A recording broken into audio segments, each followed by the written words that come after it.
Hey. Hello. Hello. Sorry, the mic was weird. Hello. Hey. You. Hello, Adam. Hello. Hello. Hello. I've been busy. Hello. Hello. Hi. Hi. How is it? Doing all I'm right? doing Good. all right. Doing okay. I've been kind of stressful because I've been Also doing well. finals stuff. What Yeah, I'm finals? going through finals too. Yeah. School. Out of my I just discovered like Sonic's sad face in Sonic Adventure, and it's so fucking funny to me. It's like Sonic sad face. in Sonic Adventure. That's the profile pic. Oh. Oh, that's Sonic funny. Adventure has like the wasn't weirdest looking. facial expressions. I just discovered them. Yeah. That's great. Watch out. You're going to crash. Ah. Yeah, like they Yes. they It talk kind of like, reminds me of that video where someone took the Sonic Adventures animation, and I forget what the video was, but the whole point was that what if the old animation had their mouths kind of cracked? You know what I mean? Mm-hmm. Yeah, I know what you mean. yeah, they just talk like they're saying blah, blah, blah, blah, blah. It's really funny. Yeah. I think it was the technical limitations of the time. It was 1999, is that kind of thing. No, I understand. Yeah, but it's the- weird. Yeah. I think the GameCube version, because it was originally on Dreamcast, but then they ported it to the GameCube for like the Sonic Adventure DX, and that it looks worse on the DX version for some reason. Like they really screwed up with like the porting on that console. Because anytime anybody says like Sonic Adventure is bad, they always like point to the DX version because that's the only one that they've ever played. Because the Dreamcast didn't really. I mean, I'm sure the Dreamcast did all right, but I don't think I've beaten a Sonic game. I've beaten like quite a few. I'm not even sure which Sonic game to recommend for you because They It- recommend It's Sonic Sonic Boom. Generations once, That's I the one think. where Generations It's like- I enjoyed. I Oh, just didn't. my I don't know God. why I didn't finish that one. I just got busy. Yeah, I didn't either. Adventure Battle 2. That's a good one. Sonic Mania is pretty good. I would recommend that one to anyone who was looking to get into a Sonic game. That's Mhm. solid. Sonic Adventure 2 was the only one I ever beat. Me too. I think Sonic Adventures 2, I always played the beginning part, but that's pretty much what I remember. in Not terms that of I would gameplay. necessarily recommend it. It's aged like milk. It's funny. What's hilarious about the second game is that like the character dialogue was intended to sync up with like the Japanese vocals or the voice acting, but when they brought it to the States to be voiced in English, like they didn't change the timing. So Oh, Oh there's, yeah, I like, remember being there's the a case lot for of like there's a lot one of cutscene in cutscenes where like particular. there's They like a lot of interrupt each other a cutscenes where lot. like each character is like interrupting each other, like at like near the end of like their That's dialogue. funny. It's really funny. Actually. It's Yeah. literally like, he used the Chaos Emerald to my name is Shadow. Like, literally just goes That over sounds the fun, other actually. character's line. It's I'm pretty making funny. fucking mac and cheese and no one's gonna stop. Yeah, You know you know what? If there was any Sonic games I'd recommend Adam play, it'd probably be either Sonic Adventure 1 or 2. Like I think you would get. They're on Steam. You can get How them pretty cheap. are on those? Steam. What year is that? Sonic Adventure 1's 1999, and then Sonic Adventure 2's 2001. They're on Steam for pretty cheap prices, I think, so you can definitely get it for Okay. on those. The music too, I think you'd find hilarious. Like Okay. there's like a different sung track for every level. Like a This full looks out weird. song. I could play it. They're on Sonic Steam. Adventure. Yeah. Of course. If There's like Adam a- doesn't want There's also like a bunch of. There's also a bunch of mods that you can download that like make the game run as like accurately to the Dreamcast version. But Okay. I don't know. But I don't know if it's really like necessary. I've only played around with it a little bit, and it was fine. But yeah, I will say though, don't expect the DX version to be great. Like there's going to be probably like a lot of bugs and stuff, but Mm-hmm. otherwise it's an okay game, I think. What's the next movie coming out that I should see? Does anybody have any idea? I I think the don't next know. one is Guardians of the Galaxy 3. Nah. That's Is coming that- out in like I don't know the if I beginning wanna of see May. it. Have you already seen Beau's Afraid? I already saw Beau's Afraid Oh, yet, I but saw I Beau's figure we Afraid too. I have a shouldn't lot talk to about it say. just because like Me some too. people haven't seen it. I saw it in saw IMAX. The Oh, everyone last spent a two, lot of money to see it in IMAX. I haven't seen it yet. There's I have two a you, question movies. about it. Oh, okay. Did you see the? I was gonna say, did you see the, or anyone here see the clip of Joaquin Phoenix saying that Nathan Fielder and Ari Aster were like high on acid, and I that's did why see they that couldn't clip. answer questions? But Oh. It's also, like, amazing. Joaquin Phoenix is kind of a fucking troll, so I don't know if that is what happened. He's weird. talking about he Beau is is a troll, afraid? but like, Well, no, We not are, really. but I can not talk really. We're not I had really a question talking about about it. It was I saw a marketing thing that was saying it was like your worst nightmare come to life on the screen. Like, is that accurate at all? It will mean something once you've seen the film, but I don't want to say exactly Okay. why. Yeah, Okay. It's not absolutely inaccurate. wild. I Okay. will say, oh, sorry. Did you want to just say I was something? gonna say, yeah, I was gonna say I doubled feature Beau is Afraid with Evil Dead Rise, and the biggest thing I got out of it was how both movies had polar opposite responses from the audience. Like Evil Dead Rise, the audience loved it. They thought it was like one of the best movies ever. They were clapping at the end. They were all happy. And then Beau is Afraid, people walked out. Like everybody except for me and maybe one other guy liked it. I'm sorry. I misworded that. Sorry. Me and one other guy liked it, but everyone else in the theater hated it, which is like the most something that I got out of it, which was weird. It's very funny because, like, I think this isn't spoiling anything. I think you can interpret this from the trailer pretty easily.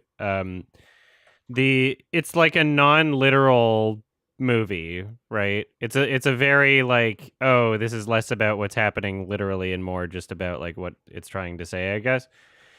And it's so funny because like there were I'm not gonna spoil anything, but all I'm gonna say is there was one woman in the audience who like every 15 minutes I'd hear her go, what? And it's just like, I don't know what you were expecting. Like, it's not supposed to make sense, like it's not. It's not supposed to make actual sense. You can't just go to that movie like, I don't know if she was expecting like Hereditary or Midsummer or something, but she was like, what? I saw it with one other person in the theater, like just one other random person in the theater, and I really hope I didn't ruin his experience with my hysterical laughter at points. Yeah, that's funny. There were some funny parts. There was some good humor in it. But yeah, I won't talk too much about it. Fablo Twang sent a super chat asking if I've seen Evil Dead Rise yet. Yes, I saw that as well.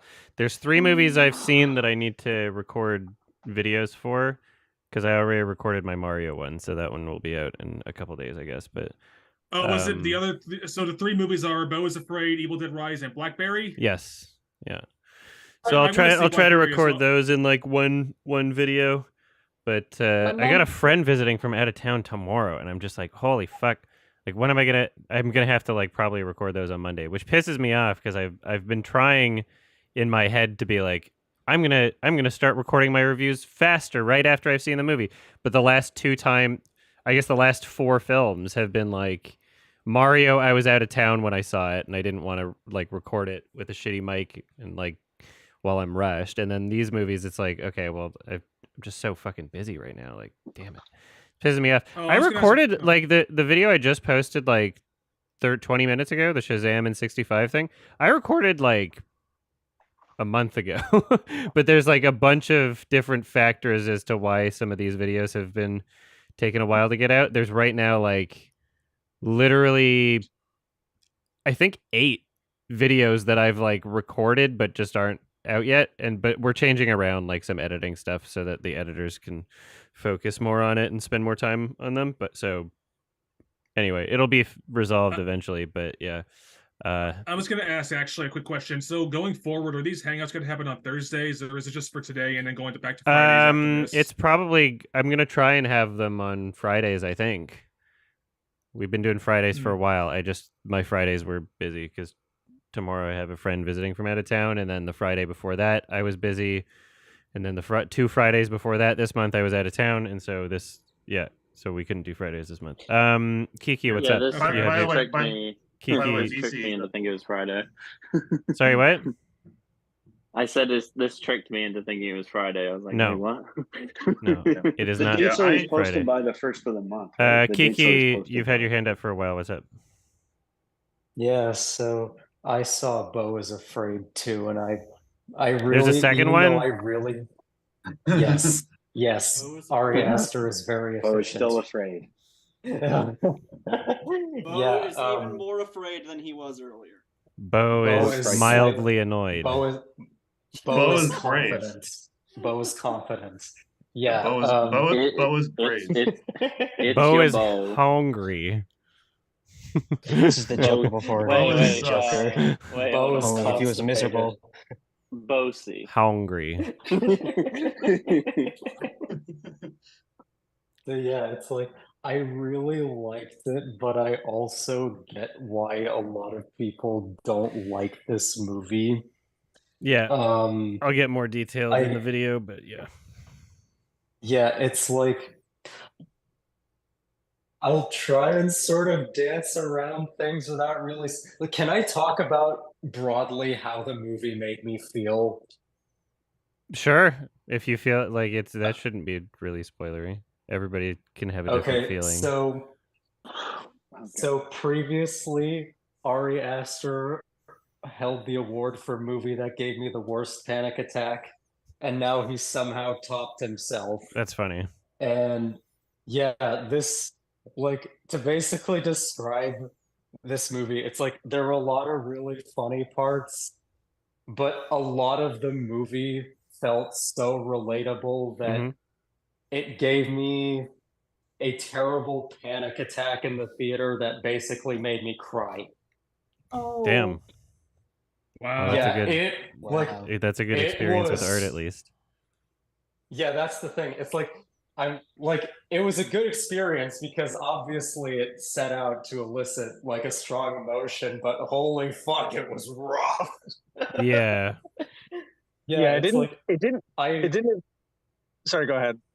Yeah, it's like I really like commend a movie like this for being able to achieve something like this. And it's like, yeah, there was a ton of other aspects of great filmmaking on display, but it's like the more I was watching this movie, the more I felt like Ari Aster has secretly been watching me and wants me to die of a panic attack.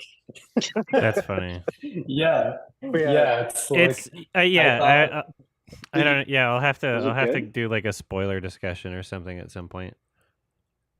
Yeah, because there's some stuff that's like fun to talk about it. I don't think it's like.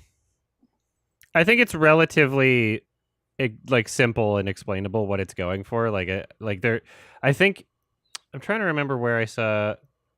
There might have been like a subreddit, like it was A24 subreddit. I think like a couple days ago. I think there was like a short little thread of someone being like, "Hey, so what do you think it's about?" And like the top comment pretty much just like, yeah, that was pretty much what I interpreted it as well. Is just like it's not that complicated, but it is getting at something. And yeah, right. we're not it's gonna the abstraction aspect of it that can make it pretty unapproachable. But I think the length is the most really well. unapproachable part, honestly. Yeah, it had some pacing issues in some alongside Babylon. Yeah, everything's like 3 hours long for some reason. There's absolutely no reason why it should be 3 hours long. Oh god. It felt like the movie felt long to me, but I actually didn't really care about that because I was just engrossed with whatever was going on screen like the entire time. Mm-hmm. Yeah. To go my interpretation of the film, so I like we shouldn't get into detail about interpretation though.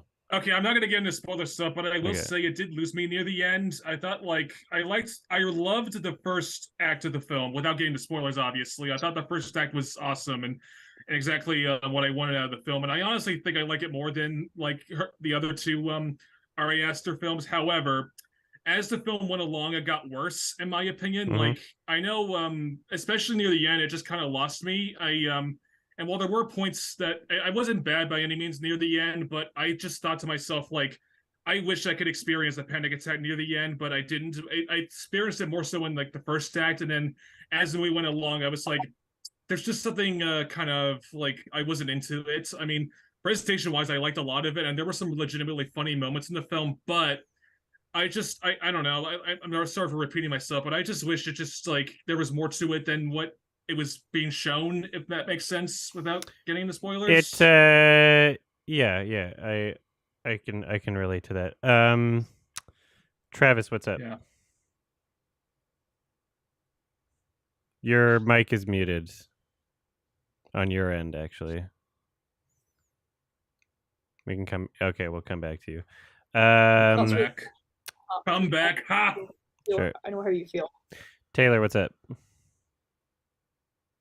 Oh, God. Oh, their mic got muted too. Everyone's shy. Your mic's muted. How come Taylor's muted also? Okay. Am I muted now? You're not muted you're fine now. Okay, so we're gonna come back. Cool. We're gonna come back to Taylor. Travis is working now. Sounds Okay. good. That was a funny 2 in a row. It never happens. I was gonna add for Beau is Afraid. I guess I got lucky and I got an audience completely filled with A24 fans, because it was like I swear it was like a 10:30 at night showing, and it was a packed theater, but it was like one of the smaller auditoriums, and it's like one of my favorite parts of the experience was just looking at the different people in the theater, and just like you could tell that everyone was having a different experience with the movie, good or bad, and like I'm fascinated by it, and I don't know, I can't say that I love the film, but like I'm very enticed to see it again. And I'm gonna comment about the length. I did not feel the length at all. I genuinely thought when it ended, I thought it was like a fake out and the movie was gonna continue, because it felt like, honestly, it felt like 2 hours in my opinion. If you ask me. I'm glad you didn't feel the length as much. I felt the length for sure, but yeah, I normally feel the length in other movies, but for this one, I just didn't for some reason. I felt the late near the end for sure. I have the Midsummer director's cut. I got this I think earlier this month. It's like a big thing, and oh, you have the same thing. Awesome. Yeah. Also, there's one. It came with like a postcard with Joaquin Phoenix's character of Beau on the cover when the shipping came in, which was funny. And then I don't know. If you buy anything from H24's website, I think it just comes with that, because they really want to like it. I think Beau is Afraid is A24's most expensive film currently. I think it's like a $35 million film, or I could be wrong about that. I don't know. It's probably I mean, it's impressive, that's for sure. It is impressive, honestly. I didn't think it looked cheap at all. By the way, this is my face. Hello, everyone. Hello. And then Hello. Oh wow. Face reveal. Okay, so yeah, I just wanted to check real quick. Everything Ever All at Once, which I thought was the most expensive one, is only like 25 million. Yeah. Actually, I heard it was like around like 15 to 17 million. I could be wrong, but I heard a lot of different sources. This is just a range. This is just a range between 14.3 million and 25 million. So okay. Well, we can all agree that Everything Ever All at Once is the top grossing film in A24's catalog. Second place, of course, is an Ari Aster film known as Hereditary. I thought second place was Uncut. I thought Uncut Gems was in there. I thought Uncut Gems was higher than Hereditary for the gross. You want to know the saddest? You want to know the saddest thing though? Everything Ever All at Once just barely passed the box office reception for Morbius. Like, oh yeah. It's. Let's see. Why don't we just look this up? Like the movie that was absolutely memed on for nobody going to see it somehow like was still like on par with the reception for Everything Everywhere. Like I don't get that. I saw Morbius the day after I saw Everything Everywhere, so that's funny to me. And Everything Everywhere consistently played in theaters nearby me since like only like a couple weeks ago, which is really great. Wait, you're one of the 5 people that went to see Morbius in a theater. I saw it. It was like it was opening night. It was like the first showtime it was available. It was like on. It wasn't even April 1st, I don't think. And there was like 4 other people in the theater, and it was just me and my buddy, and we were having a good time. Did you see it twice when it Did you see it the second time when they released it for a meme? I honestly tried to, but there was It'd have just been funny if nowhere they there did a was- re-edit. Then people would There were- have seen it. There were I genuinely like It'll be the just a loop theater of that was the nearby me that whatever was close. dance Matt Smith was doing. It was like a 40-mile radius from Bombed where I twice. was at the That's time. possibly the funniest shit that's ever happened in film history. Is that Yeah. fucking, like just the internet memeing on a really terrible movie got Sony to fucking re-release it in theaters. And then Yeah. it flopped a second time. They're like, you guys actually like it, right? I Like, you remember like I it saw- enough to They pay were- for they it, were maybe? Not really. I remember I You saw just a see good it meme theaters. where like someone made another like a petition to put it in theaters again, and it's like it just says we were all busy that weekend. Yeah, please Do it put one it more back. time. Yeah, that's funny. I'm just trying to look to see like where Morbius like made the most amount of money like internationally. And Does that- My house. It seems that China? it's no, it seems that the highest, which I'm just looking at boxofficemojo.com, 7 million in the United Kingdom. Really? Actually, no, sorry. That's for like Europe, Middle East, and Africa. Going down to Latin America, and you have $8 million in Mexico. Mhm. So, Nice. Taylor, is your mic working now? Yeah, I think I was getting a Yes. phone call. Okay, that's That's why I okay. muted. I was just going back to Beau's Afraid. I think that we were talking about that when Mhm. that happened. But is there any movie? I'm kind of intrigued to go see it in the theater now. Is there anything you would compare it to, like a movie that's similar? Well, it's like there's you know, I was kind of reminded of other non-literal films where, you know, there's a kind of like it's kind of a horror movie, but it's also like comedic in how it presents itself, and the main character is kind of like pathetic, and it's like, okay, well, you know, I was kind of thinking of like Under the Silver Lake, but that's going for very different things. I was kind of thinking of Synecdoche, New York at times. That's kind of going for different things, you know, but I was reminded of Synecdoche, New York throughout the film, especially that one scene, but I won't get into yeah, it. there's a few I kinda figured that one. things about it's like a not as good version of either of those, in my opinion. I I got personally Synecdoche thought of vibes Inland from the trailer. Empire. Inland Empire, yeah. I haven't seen that one in a while though. I love it. I love it to pieces. I think it's so good. I just saw it last year and I thought it was an interesting David Lynch film. It This might is, It's a weird one. The only David Lynch film I've seen is Mulholland Drive. I actually have the criterion for that. I'll be right back. Inland Well, Empire is so fucking funny. Yeah, I haven't seen any of David Lynch's work. I'm a big, Well, that's funny I'm a because I big saw the Lynch entire David Lynch fan. film I except love for Lynch. Twin Peaks last year. So let's just say Do I'm you, almost done with the David Lynch filmography. I have an interesting question. I don't know if it's just me, but do you guys forget that he directed The Elephant Man? Because I'll literally look up The Elephant Man and be like, oh yeah, that was David Lynch. I never watched That's it, his Like, one. for but some I I think reason the that first always time I stands saw out. it, I I haven't was se- already That's familiar like that he his one directed The Elephant Oscar Man. movie. What's I that know, you're eating? right? I found it. What's that you're eating?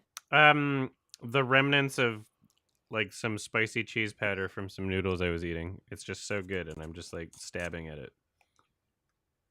Ah, It was I a was- If I'm gonna- Samyang quattro cheese. I was looking at your webcam trying to figure out what you were eating, and I was like, "Are you holding an ice cream cone?" But then I I'm realized, holding oh, like no, a bowl that's just like the Well, noodles. well, the no, 'cause noodles are gone, but I'm Well, no, it's- because I saw Why does it saw look your like it's shirt. sticking and- onto the bowl? I saw your shirt and I realized it was Xavier Renegade Mhm. Angel. I thought that was an ice cream cone. that's funny. That's awesome. I love Xavier Renegade Angel. I don't That- like that- That's a great shirt. That show's Adam. been getting some popularity recently. Mhm. Like I've seen a lot of like Yeah. memes on Yeah. TikTok recently. So I'm Yeah. glad- I'm It's, glad I think it's more- always gonna have I like think a it's cult popular just following. now because of, I don't know, Gen Z reasons. I Yeah, can't think of one right now, It was but ahead of there are its some time. examples where they're just popular right now.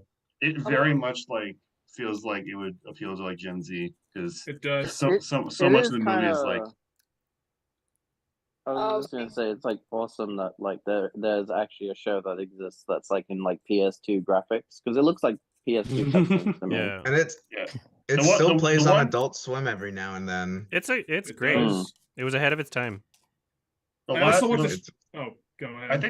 I think the most shared clip I've seen on TikTok at least is the one where he's like driving backwards and hitting people, where he's like, "People, hurry, get in the way! I'm committing manicular manburger helper." Take that, taste the pain. I watched the Frittata. Shivering Truth actually not so. I actually did watch the entirety of the Shivering Truth not too long ago, and I loved it. I thought it was so like good. an awesome. Oh, that's awesome! It I might be love, my favorite horror animation. Like it's Your favorite PFFR show? Yeah, like it's very funny, but it's also very dark, and it's very like artistically well realized. Like the animation's incredible. To be fair, I've only seen Xavier and Shivering Truth. I still haven't seen Wonder Chosen or the live action stuff they've made, but I would like to get to Wonder Chosen at some point for sure. Wonder thought Shivering Truth was Is Wonder amazing. Chosen the one where they have like the Ching Chong Ching thing with the world? Yes, it is. Hey Adam, if you want to see something dark and hilarious, you should watch Barry. Barry? Yeah, I've heard good things about it. Is that the Ben? Oh, Barry? Yeah. That's the Bill Hader show, right? Yeah, yeah. Bill I still Hader- haven't Bill seen it Hader yet. By Bill Hader, he stars in. What's up, Love Bill Hader. Aether Muse? Your hand's been up. Oh, sorry, just wanted to mention one thing first, is that I don't like noodles or soup, but I am a sushi person. I love sushi. Sushi's Yeah, awesome. I know Sushi's great. I love it. sushi's best You don't like food. noodles? I like sushi. And second of all, wait, let me switch to my phone for a second. I'm just gonna show off some stuff that I have in my room. You're not like an appetizing noodle person or a soup person with noodles? I've always wanted to try sushi, but just never really knew how to get into it. I've heard Not a like big sushi California. person myself, Well, but I've heard whatever. like California rolls are easy to get into. Sushi is like can be good or bad depending on like where you get it from and like where you live. Mm-hmm. If you live near the coast, then you can find good sushi really easily. Where I'm from, there's one good sushi place. And also like Yeah, what for type Olivia, of sushi it's going for, because like, oh yeah, what are you showing us right now?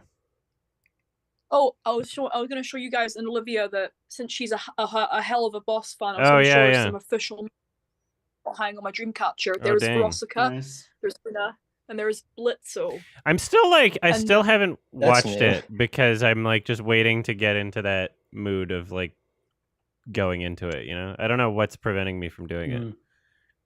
Like Mhm. Pokemon. Oh, Busy nice. work, I assume. Pokemon Go Fest in August, so I think I'll probably Is That this in show London. like? Is this show have any like relevance This- or like? Or sorry, does it have any sort best of like? pence I've ever spent. Sorry. Are the two shows like related to each other? Like, is this show related to Daredevil. like? Because I always get this. I think it's a show separate and- thing. Netflix one though, not the Netflix Okay, because one. I always get this one and Has Been Hotel confused. Made by the same people, but it's a different thing, I think. Oh, okay, okay, Mm-hmm. yeah, that's what I figured. 'Cause- I assume Yeah. one of you has seen the recent like next Hell of a Boss thing, Lackadaisy. I know it's based off a Yeah, web series, I I'll be saw checking that, that one out. Like Daisy's soon. cool. Yeah. Like I've- Daisy was pretty cool. I feel like when it's it a was. better pilot to me than what Hell of a Boss is in terms of a conceptual idea. Mm-hmm. That one has much more animation going on than what the original version is for. Yeah. Has Well, I Hotel, do- but It's Well, I do crazy love that that people in are terms of just TV series. creating their like animated pilots and doing good jobs with them online. It's cool that we're in this I love Hell of a generation. Boss, but I will say that Lackadaisy did have like a better pilot. Mhm.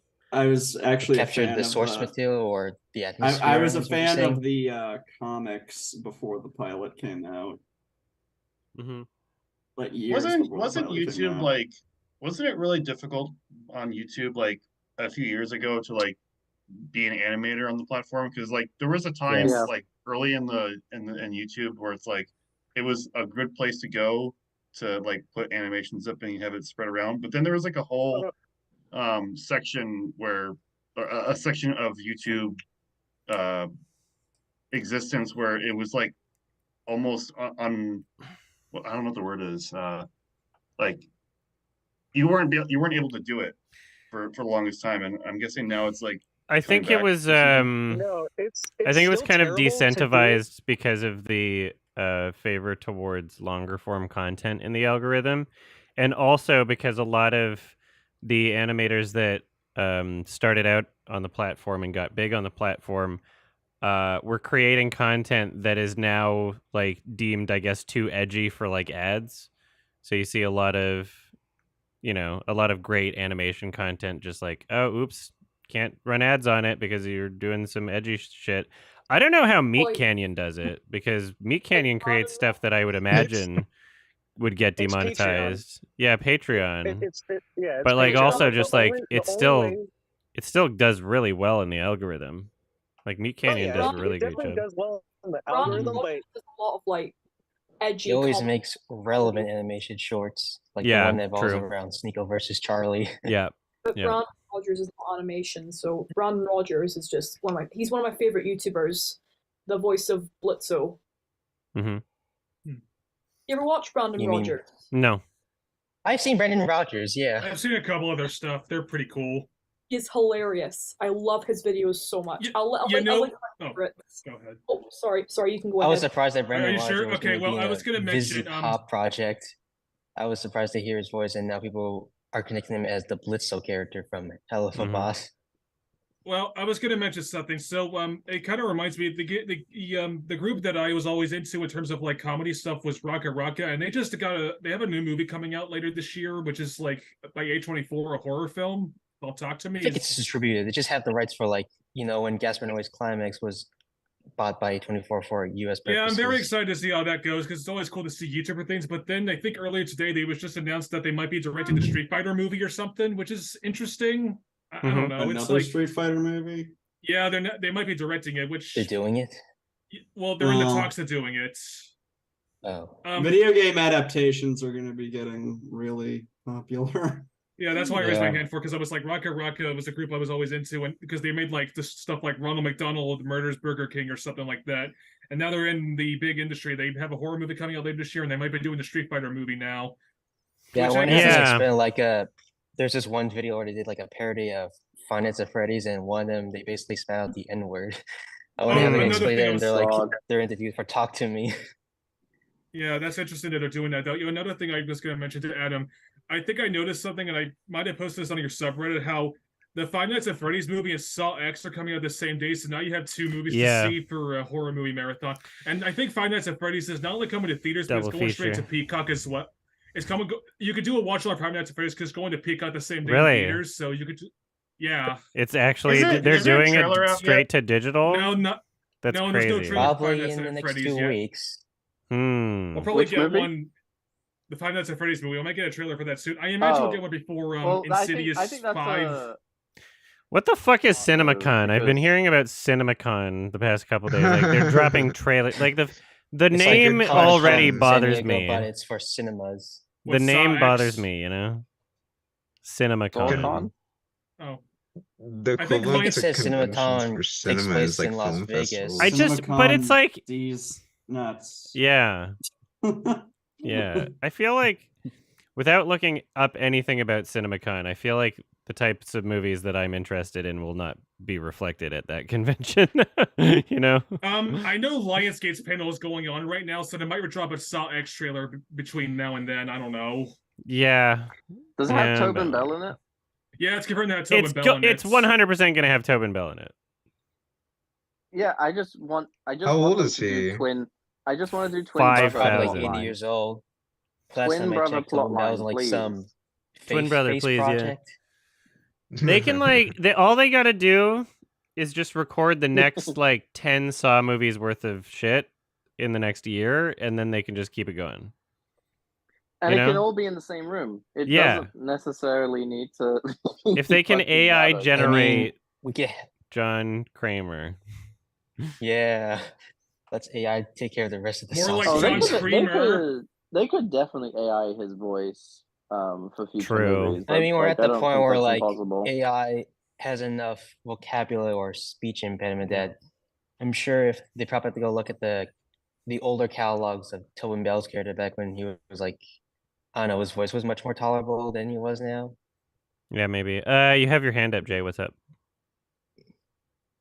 Oh yeah, well, speaking of movies being dubbed into streaming cock at the same time, you know that there's this upcoming movie with what's this? DreamWorks is Little Mermaid ripoff, and of course Pixar's Elemental. Oh yeah. And I was thinking, even those, how do I say this?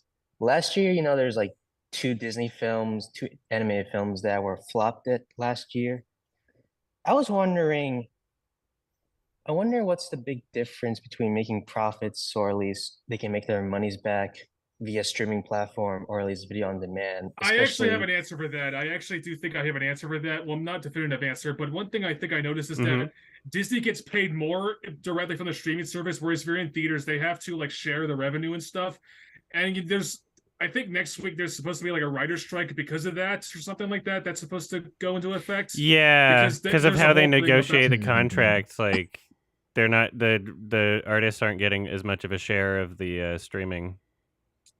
That's what was happening. Yeah, that's what I've heard, and something about wasn't like Matt Damon basically saying that people are buying more DVDs is making more profits than you get from streaming platforms. I think Scarlett Johansson they have their own. Was like trying to sue Disney or something because they put Black Widow on streaming too early or something. It was Scarlett Johansson and Emma Stone who did that. Yeah.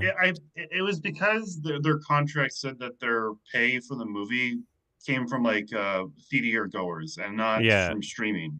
So, which is really lame. Like it's no surprise that big corporations would take the opportunity of like a shift in norms in the industry and be like, oh, let's try and not pay the artists as much.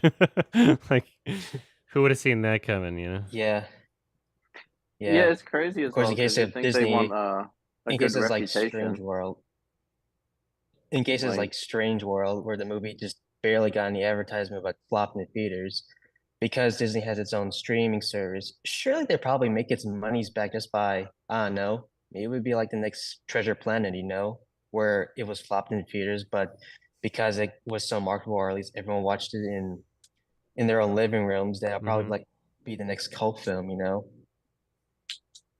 Yeah, I think the film already has a cult following, though, to be fair.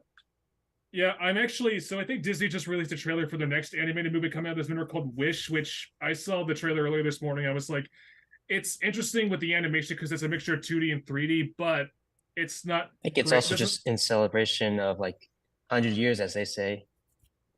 Yeah, but I don't know. It's like it doesn't look as like you look at like Puss in Boots or Spider-Verse or even like Ninja Turtles, the upcoming movie. They all look great in terms of like how they're animated. Whereas I look at this Wish trailer right here. I could put the link in chat or something like that, and it doesn't look great in terms of like mixing the 2D and 3D. Here, I'll put the link in chat if you guys want to see it. Is it mixing like 2D and 3D in the same way that the Chip and Dale movie did, where it's like they pass off cell shaded animation as 2D? No, yes, it's just very awkwardly cell shaded from what I saw. Doing the whole Spider-Verse. Is it like Klaus but much worse, or just lazy?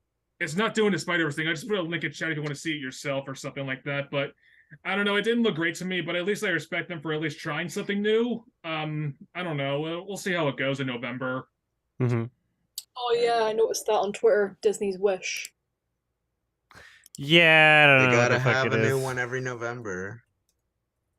Yeah. I'm just like the Moana remake is kind of funny. Yeah, right. It's just funny because I wonder what Shafralas, you already made a collaboration with the Sardana casting. I wonder what he's going to say about that being happening. Yeah. Especially it feels weird for them to do a live action Moana with, I don't know, it's 5 years apart now, and compared to something like Lion King and Aladdin where... Yeah, no time at all. Do you think it's what is this tweet? No, keep remaking your old properties, Disney. Where's Song of the South? Yeah. Yeah. Nice. Do a re-release of that Black Cauldron movie. Yeah, Black Cauldron. That'll do. Release the non-George Lucas version of Fantasia.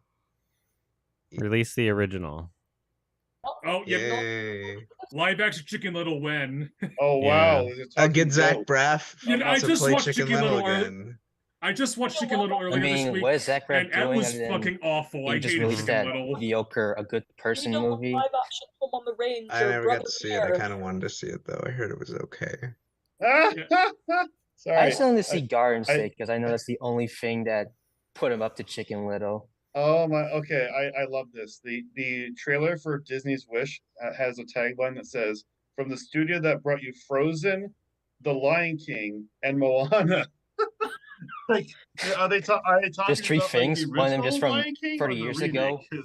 Both. Yeah, that No. came up Wait, in which like the which Lion King are Pinocchio they trailer talking about? reaction on the They don't highlights even channel. specify. At They this just point, say it's the just Lion both. King. It's like, which Yeah. Lion King? The They good must one? be talking about the You might just 2019 put one. 1993 and 2019 at the same time. Just so I'm gonna grab a beverage real quick. I'll be right back. As a kid, every time Disney doesn't.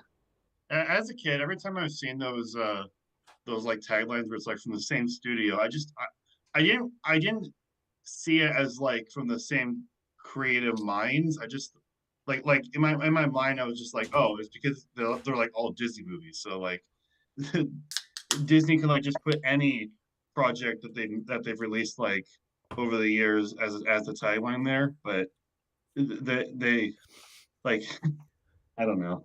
It's like from two of the three people who brought you this.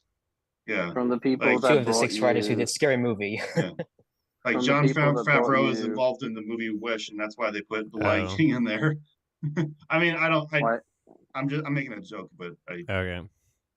I'm sure that's kind of like how they do it. I think Wish is being directed by the people who did Frozen, so that's the team that's working on Wish, I think. Okay. What is? I mean, I that's need to look not a this bad up. choice. I just put it Oh, like is it like a teaser trailer that shows nothing, or what? Should I react to it later? Yeah, if you want to They're react to it, talking. sure, go ahead. There's okay. I won't spoil. Is there anything to react to? There's one thing in the middle which got a bit of a reaction out of me. Okay. But I was gonna say, oh, sorry. Yeah, it's all right. Yeah, Adam, have you watched the Flash trailer yet? I've watched both. Okay, it's amazing. Okay, I haven't seen the second one yet. They're really the highlight will be going up tomorrow.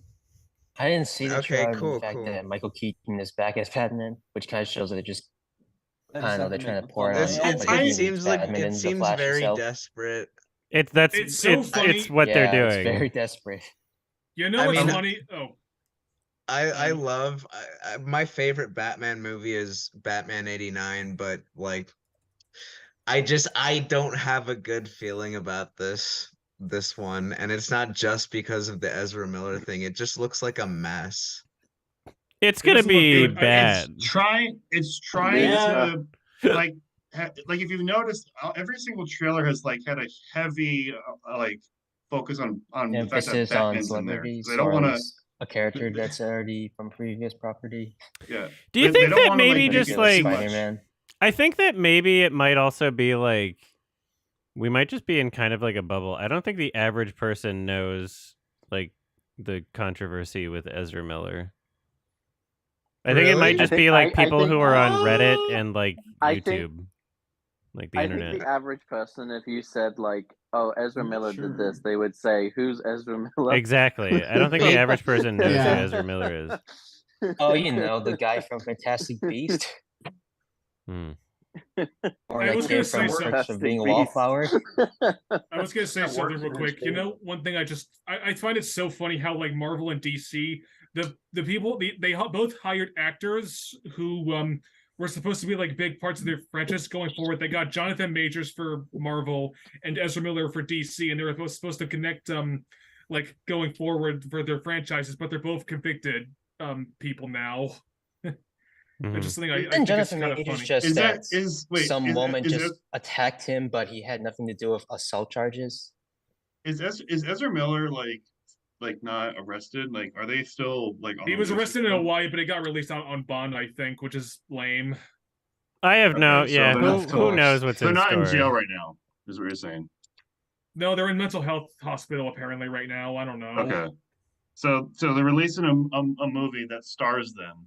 Yeah, and they're like, hello. I don't know. It's a very bold choice. I think that Batman would not have been in the movie if there wasn't the contract. I feel like they were trying to figure out how to salvage the film with Ezra being in it, and so they consulted ChatGPT, and it said put Michael Keaton Batman in the movie. Everything has it's to be so weird ChatGPT. seeing this post Birdman. It's just like it's like the third. I mean, he wasn't Spider-Man as Birdman. I don't know. It's It is weird funny because I post thought Birdman, yeah. when Birdman first came out and I saw it in theaters, I thought like, oh, Michael Keaton's career is going to be like he's going to work with more artsy directors and stuff. But like, no, he kind of just did like right back into the superhero stuff. Not like right away, but like The Founder. it slowly got there. That's the superhero of fast food. Yeah. He was the yeah, I Joker don't know, of fast like foods because he basically, without spoiling anything, but there's this sort of twist about how the founder basically managed to make McDonald's this sort of branding as we know. Mm-hmm. I don't even know how based in reality that movie is, though. I kind of take. I have seen The Founder. It's okay for what it is. You are right though, Jay, about like the ending kind of like hinting that like, oh, maybe this guy is kind of an asshole in real life or something. I don't know, but what's funny is my mom watched The Founder and she was expecting it to be like a nice biopic, but she kind of hated it by the end, which was kind of funny. Mm-hmm. I don't know. Miguel, what's Did up? she eat a cheeseburger from McDonald's afterwards? Miguel. I don't know. She still eats McDonald's. She doesn't give a shit. Miguel had. Yeah. Hello. What's up? Yeah. I was wondering if you could touch on the whole Jonathan Majors situation right now, because I think. Oh yeah. His victim just did something with the DA. She just like filed like a restraining order. It sounded like she was crazy, from what I recall. I cannot a little crazy. really provide any substantive commentary on this because all I know is just like some tiny little snippets of headlines from here and there of just not looking into it. Okay. I have no idea what it looks like. All I know is that like his agency dropped him, but like I don't think that means that he's not working with Disney necessarily. Like I don't know what that means. Who's Jonathan Major? He was supposed to play. He's the guy from Ad-Man. He was also in Creed 3 recently. I never saw Creed, but I said poster. He was alright in Creed 3. Movies I haven't seen. So yeah, which Disney character is he right now? Creed 3. He's King the Conqueror in the new Ant-Man, and he was in Loki. So he's into Marvel stuff. And so like I don't know, were they gonna continue using that character anyway? Yeah, so as of right now, they're still going to continue having Kang, and he's still hired as Kang in the next few movies. But it's a very weird situation. I just don't know what to make of it and what the future is of that franchise. Let's see. Apparently, it's more than one person with allegations. But I have no idea. Okay. Oh, okay. Do you mind if I have an alternative question? Sure. Right now I'm kind of trying to find jobs as a PA, and it seems like the WGA strike is just nixing everything. How much longer do you think this WGA strike is going to go for? Oh, I have no idea. I'm sorry. The whole thing is a legitimate claim that the WGA has that they're not getting paid enough. Do you think it's a legitimate claim? This didn't a writer's strike happen like 15 years ago too? I remember that was a thing. Yeah. Like, but this is about streaming, and apparently one of the second to third things that they're claiming is in the future they don't want AI involved in writing scripts. Like it was like a weird I think that's claim. kind of inevitable. Streaming. Yeah, it was streaming, right? There's gonna be writers that will actually use ChatGPT for some of this stuff. Like, I mean, there's no doubt going to be that. If you use AI to like help spark your ideas and then you flesh it out, like if you've got like writer's block and you're like, what are some possible ways that this could go? And then you like feed some information into AI and then you see like 5 different outcomes and you're like, you know what? That one sounds kind of interesting. Let's explore that. And then you write the rest of it. I don't know if that like there are tools that people use to help art in other ways. So I don't know if it's that different, but as long as you're still doing things yourself, you know, as long as there's still you in it. Yeah, that's kind of how I use ChatGPT, like for assignments in school. I don't use it to like I'm not going to like replace my entire essay, for example, with just what Chat GPT wrote, I feel like that's not only cheating, but like I'm not like I want to learn something from my courses, so I just kind of use it Isn't as like a ChatGPT you still have to pay the service? no, it's free. No, you can use it for free. Oh, Yeah, because I was It gonna costs say it costs your like, soul. gonna use the service. the way basically the way that I use ChatGPT is basically just like a more specific Google search, because sometimes you might want to like look up something on Google. It for, can like, be more information, helpful than and then, Google, depending on what you're looking for. Yeah, sometimes it will like give you the history and stuff. So, and then you can use that to like already been used and proven to help something. Like, is there anything that's been made where people have admitted like? Yeah, like college entrance exams. Like, there's a huge problem with ChatGPT writing essay papers right now, where like people can't tell like what a real person's essay paper is anymore. And there's also stories of people getting like accused of using ChatGPT that aren't. That's how good it is. Is now there's a bunch of people like writing legitimate things that are being accused of using AI that aren't actually. So it's like it's open. Pandora's box is opened, and then now we have to change how we do things, and I don't know what the solution is. Has it been credited in any movie or like? South Park used it to write half an episode recently. And it was the one about ChatGPT. No, it's the recent episode. It was like a few episodes ago, and they literally credited it at the end. Yeah. Wow. There's also some pretty morbid like things coming up regarding ChatGPT. Like there was actually apparently a judge in I think Indiana that used it to like write up a sentencing for somebody, which kind of makes you like question the ethical use of it. Because I mean, I would assume that the judge at least like agrees with the ruling that ChatGPT came out, but I don't know. It just feels like it feels like something you hear out of Black Mirror. Like it's kind of scary. Imagine the jury all being like ChatGPT. Yeah. Like we don't even need people there anymore. Yeah, because basically what the judge did was like he put in like what the crime was and basically asked like what is like the appropriate punishment for somebody that is accused of this crime, and here are all the details, and then ChatGPT just like writes out a ruling, and it's it's weird. I would like really AI to replace referees in sports. I would like AI to replace umpires. No, I'm not even kidding. Fuck these guys. No, like fuck everybody with a bias. I want to have the most unbiased measurements we could possibly have. I want AI to eventually decide guilt and innocence and criminal sentencing in the future. I would like that to happen eventually, as long as there's some checks and balances to prevent it from being worse than our current system. But I think it can be better.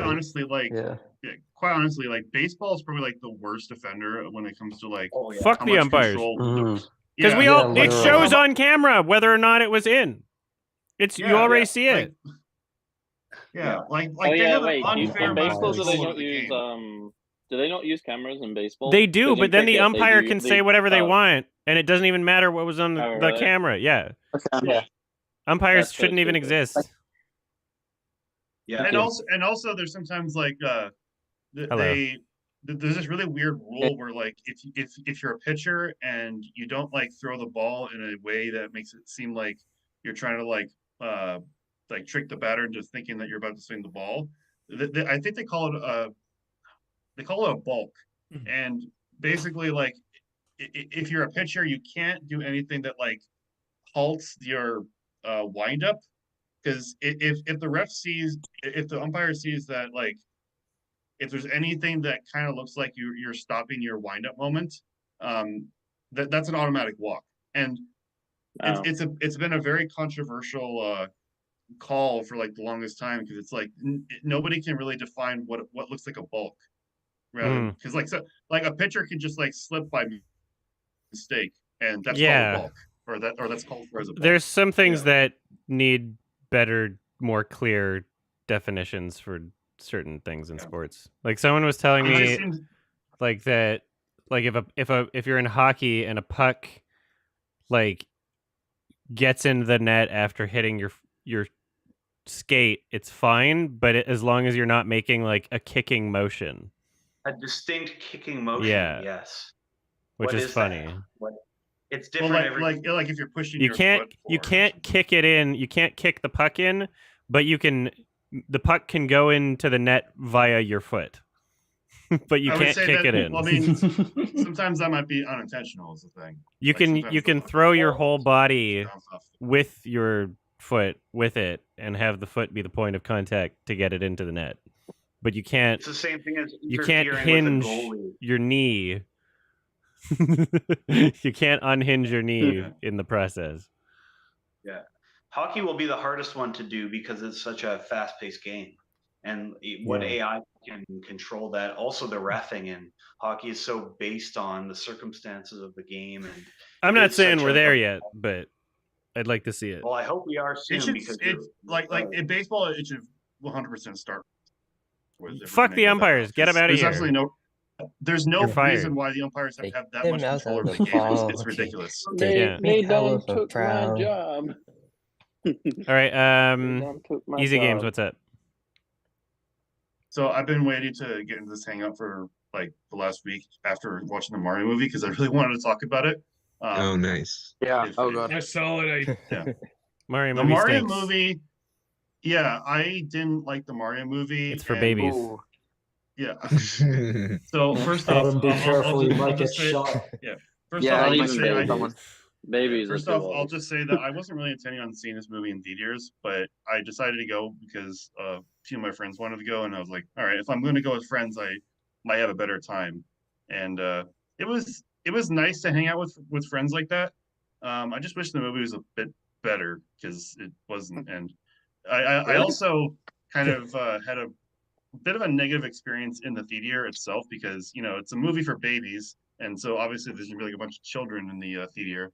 There was this one couple that had like 3 of their children with them. Like 2 of them were like old enough to know what's going on. The other one was like a 1-year-old, and the 1-year-old kept crying like every 15 minutes. And what was insane about that though is that the way that they got the baby to like stop crying was one of the parents took out their phone and like played a video on YouTube for them.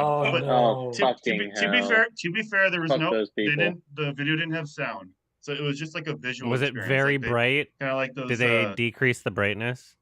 No, it wasn't.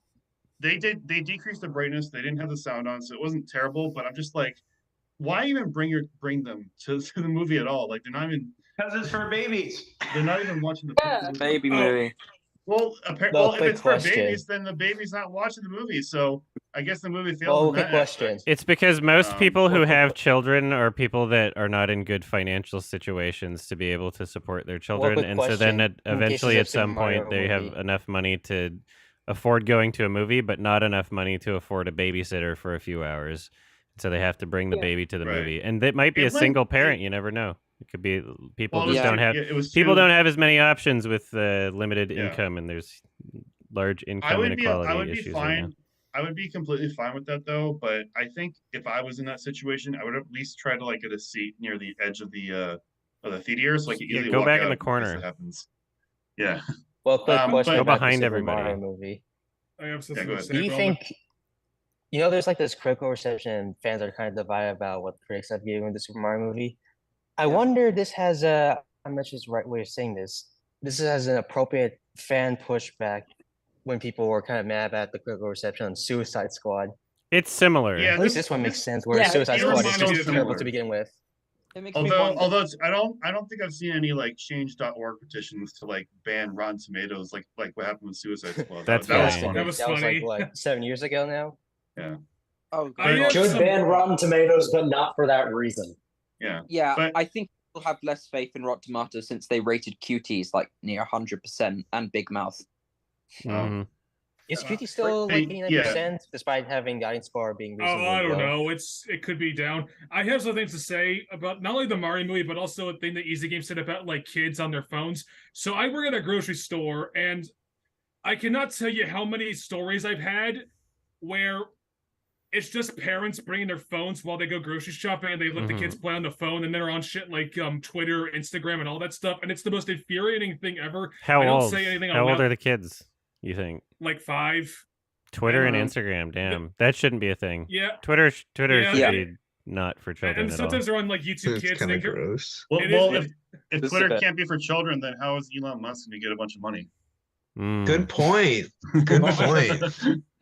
Well, Yeah, I work in the restaurant industry, and when families come to our restaurant, it's like a finer dining place.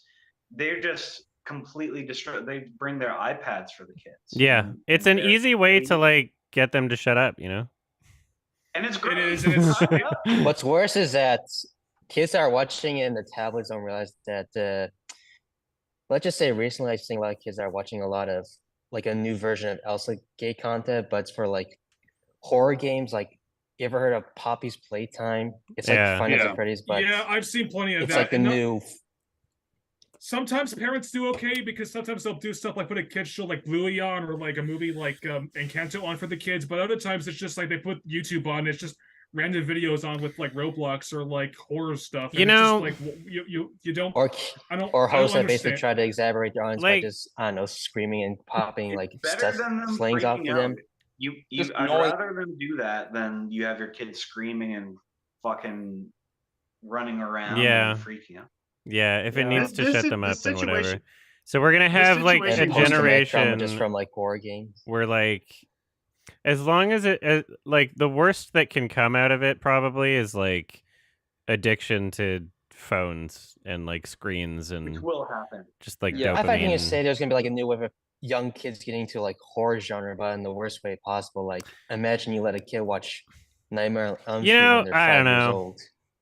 I feel like there's. I feel like kids gonna get like some kids. Sorry, go ahead.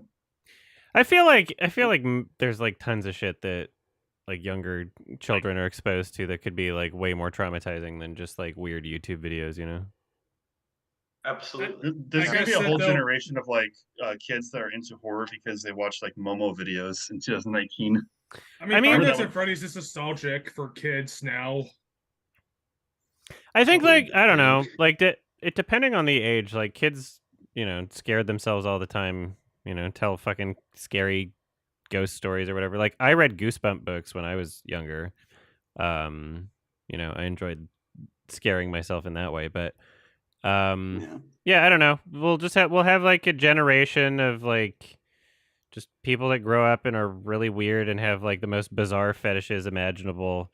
But if it means everybody's fucking desensitized, then it's worth it. If it means people are just stop being so sensitive about things in media, then maybe it's worth it. Maybe it's a lesser of two evils. Do it. It's gonna happen anyway. So we can. Sorry. So just to mention real quick about the Mario movie, because I wanted to talk about this. I didn't hate the movie too much. I thought it visually looked I didn't hate it too much. I don't hate it.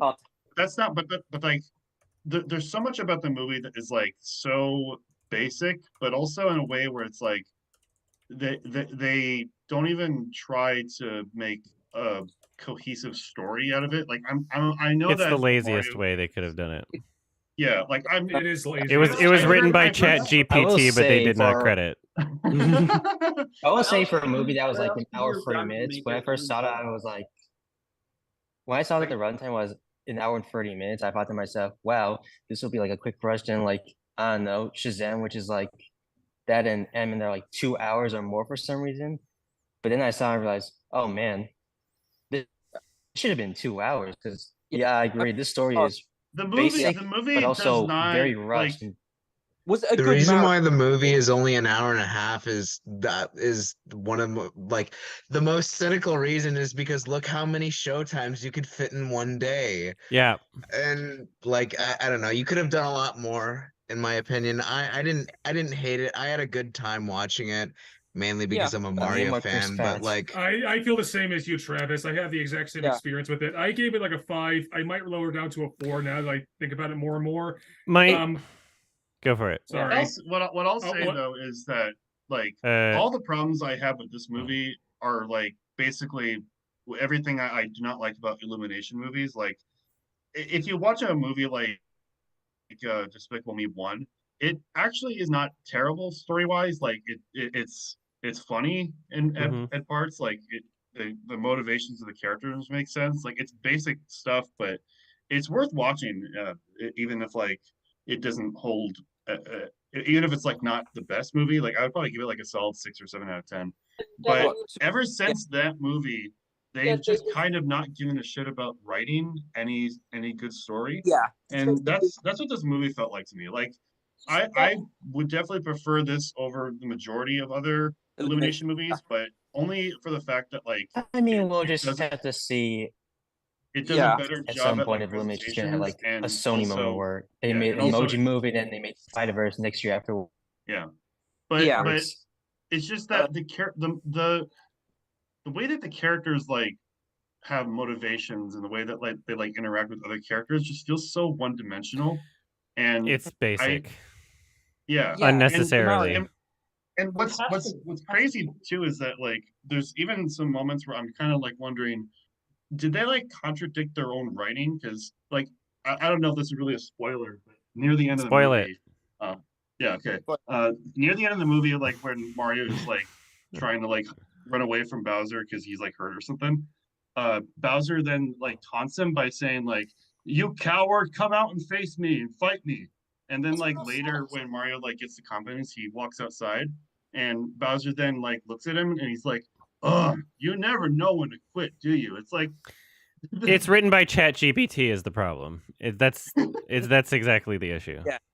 There's one thing I want to say about the Mario movie that stood out to me is that the music is somehow the best and worst aspect of the movie, in my opinion. Like when I say that, is that are you talking about like the random uses of just pre-existing songs being the worst? That pissed me off. That's the one thing that actually pissed me off was the use of music. Did you know that the one song that they used that I'm not gonna spoil, but they actually had a song made for that scene, but because it's basically a corporate studio, they had to use a pre-existing song just I've heard that. Yeah. I don't know, make use for like, their audience. Yeah.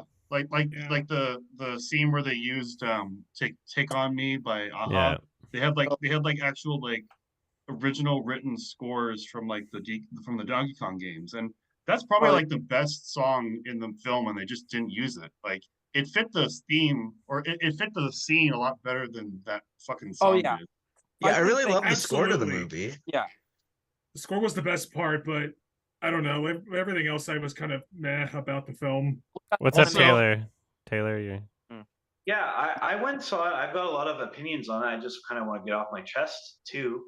Yeah, I thought honestly, like at the end of the day, it's a movie for kids, babies, and the whole time it looks like. Which age would you mean by babies? Because I'm not sure babies can process a movie in theaters. Yeah, especially Taylor's not done talking. What the hell? You guys are interrupting. Sorry. I'm sorry. A lot of the things I was worried about were not a huge deal. Like it looked fantastic. I thought the character renders were really good. The music that wasn't like licensed music was fantastic. Honestly, I thought that Seth Rogen as Donkey Kong, which I thought was going to be a no-brainer, was probably the worst. It was worse than Chris Pratt, I would say. No, the worst. Cranky Kong was the worst. I thought Larry David Cranky Kong was the worst. I gotta ask you guys. Like, what else could have been like? I thought it looked great. It sounded great. A lot of the tracking exceeded expectations. Saying about Cranky Kong, but I don't remember what exactly. I thought it was pretty funny. Honestly, like look at a movie like the Sonic movie, where there's so many forced things, like the real life relationships, and like it just felt like the Mario movie as a video game adaptation. It didn't suffer because of I don't remember what exactly that people say he was the worst. He's still talking. Sorry. Yeah, sorry guys. I do have a lot of. I know it's difficult.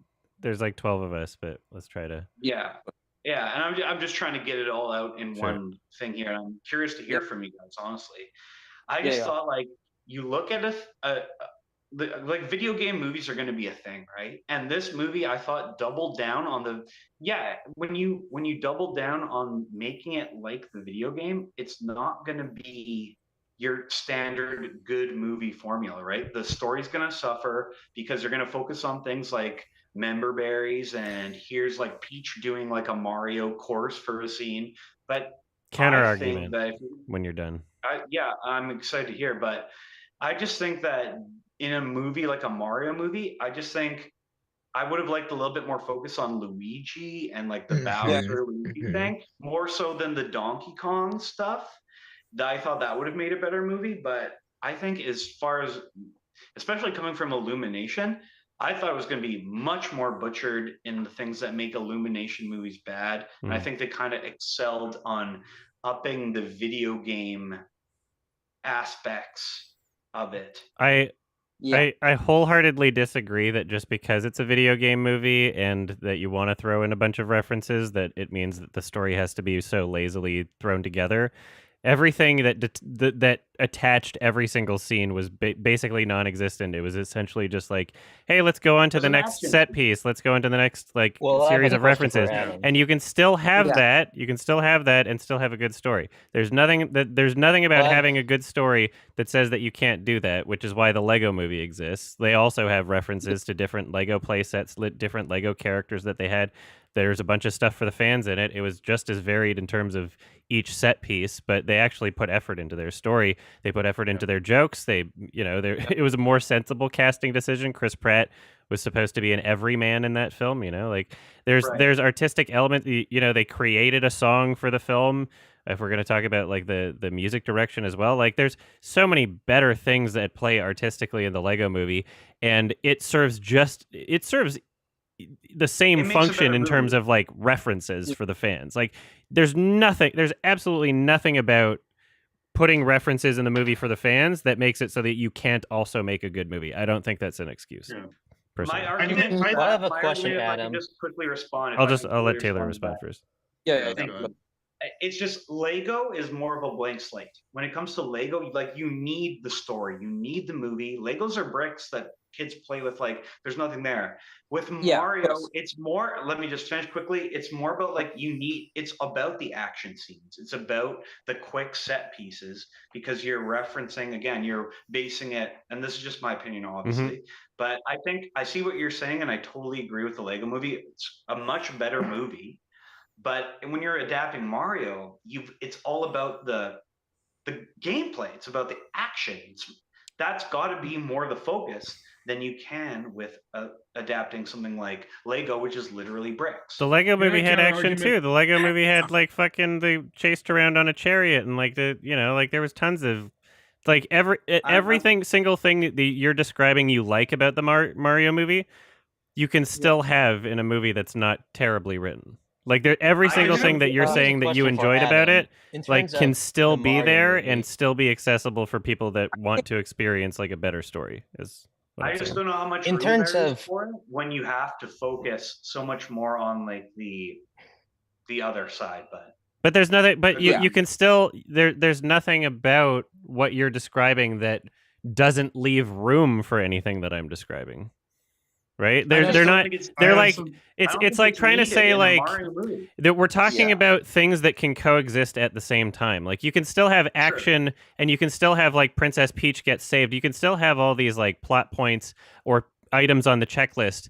But in terms of good writing or like what I would enjoy out of it, it's how those things are presented, how those things are justified, right?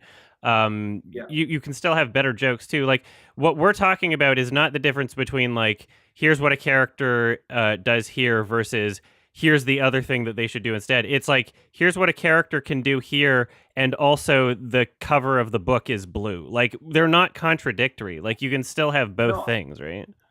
Yeah, they're not mutually exclusive. I understand what you're saying. Yeah. I just think that one property needs to rely more heavily on one thing than the other. That's all. To make money, they chose the correct thing, but to win over people like me, they didn't. Which is like that. The goal is making money, so they succeeded. But like they didn't make a good movie, in my opinion. Would you say the Illumination Super Mario movie more on the action and the presentation than the story? Because it's a Mario movie. There's not a lot that's gonna be right. There's not a lot you need. Yeah. That's all. Tell me this. I'm not going to ask Adam, but I'd like to ask something real quick. Part of what I didn't really like about the Mario movie in terms of the storytelling was just like they were trying to go for like a lot of common tropes, but then like never like fulfilling or like going through with it. Like they set up at the very beginning of the movie, like Mario's relationship with his dad, and like how his dad is like upset that he's like a loser or something. And like that gets brought up like a few times in the movie, but then like it's quickly forgot about. Doesn't go anywhere. It just it just feels like it doesn't go anywhere. And the worst aspect of that to me was like when Mario and Donkey Kong were in the belly of like that eel, and they like tried to have like a scene. Yeah, like they were in the belly of the eel, and they had like a scene where like, you know, it would, in most movies it would be like a scene where two characters would like talk about their issues with their lives and like try to relate to it and be like, yeah, you know what, we're not so different after all. But they just they play it as a joke, and all it really is like a 15-second scene of like Mario saying, hey, I have daddy issues, and then Donkey Kong is like, yeah, my dad loves me, and your dad sounds like the smartest person on earth because he doesn't think that you're a good person or whatever. That's over. There's no like artistry that to whole the thing, writing. Yeah, that scene happens, and then immediately they like find a way out, and then all of a sudden they're like partners in crime when they fight the other bad guys, and it's like none of this is earned. Like, yeah, they don't care how anything happens. It's just get to the next set piece of references, and that's it. It's just it's the lazy. It's not just like, oh, they didn't make Synecdoche, New York. It's not. It's they did the laziest possible job at writing that they like.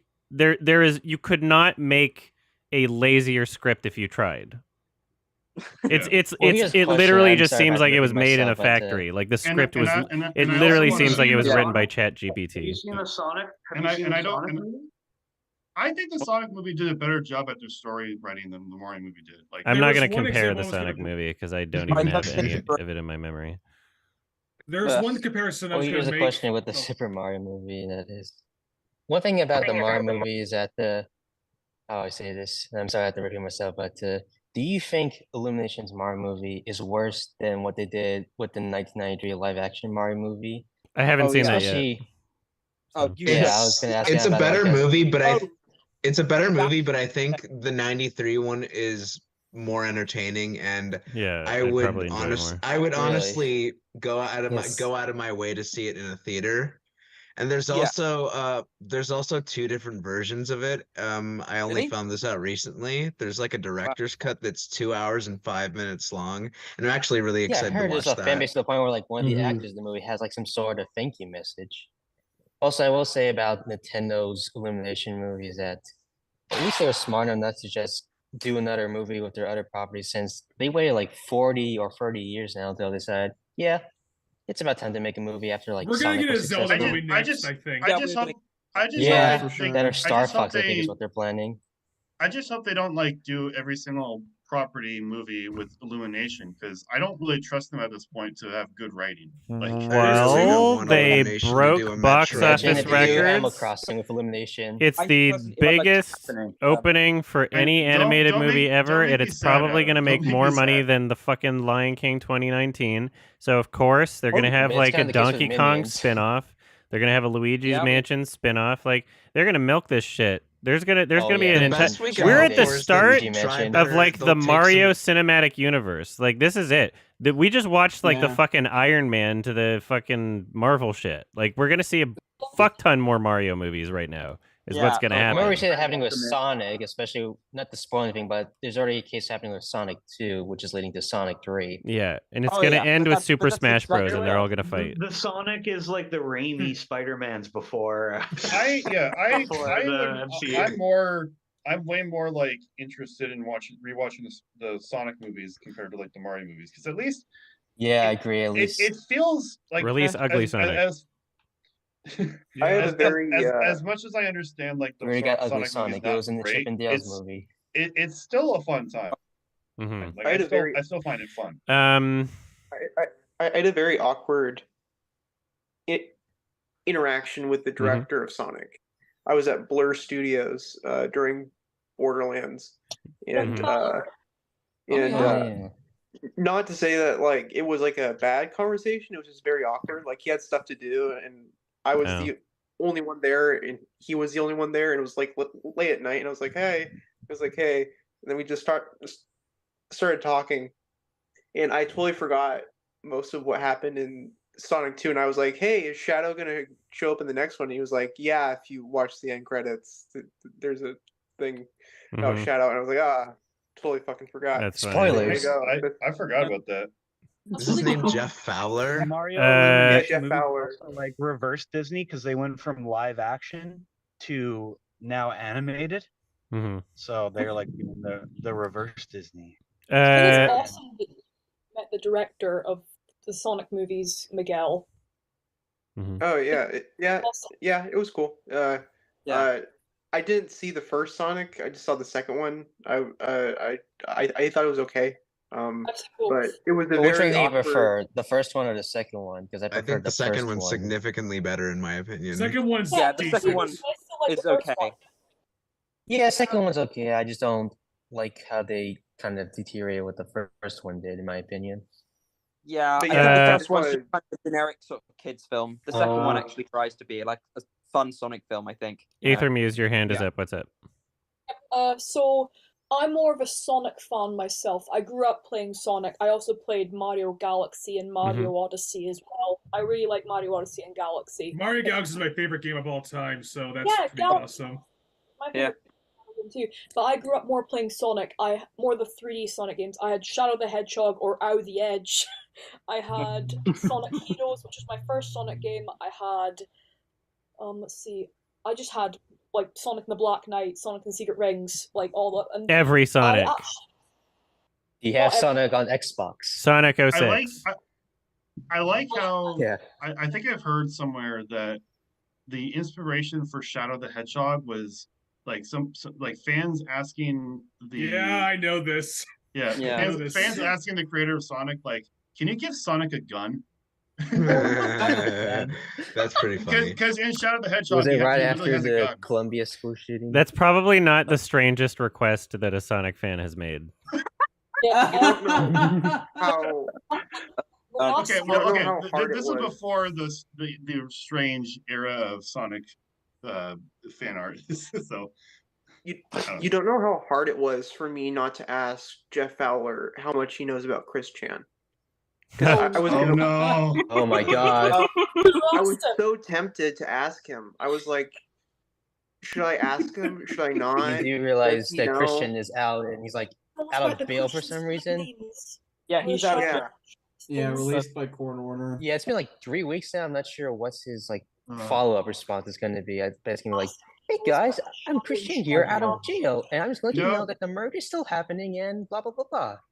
And he's gonna have his Sonic. You know how in the first Sonic movie they had like a reference to Sonic, like the drawing. Yeah. What if they did the same thing but for Sonic 2? The medallion. I think that would be more trouble than it's worth. I think that would. I think that there's no possible way that would go over well with just in the grand scheme of things. It would take one. It would like even if they try to Sonic 2 or one of his. I mean, there was a Chris Chan reference in Sonic Boom, but before to appear, he was this big nerdy parody of like, and he kidnaps Sonic in one episode, and he speaks in a stereotypical nerd, and he wears a medallion as well. And, That's like, great. Sonic gets out itself was a parody of Misery. Oh yeah, oh my god! Gets out a bunch of Sonic fan stuff like, "Oh, Sonomy, spicy." Yeah, I don't really care for that. But what is this called again?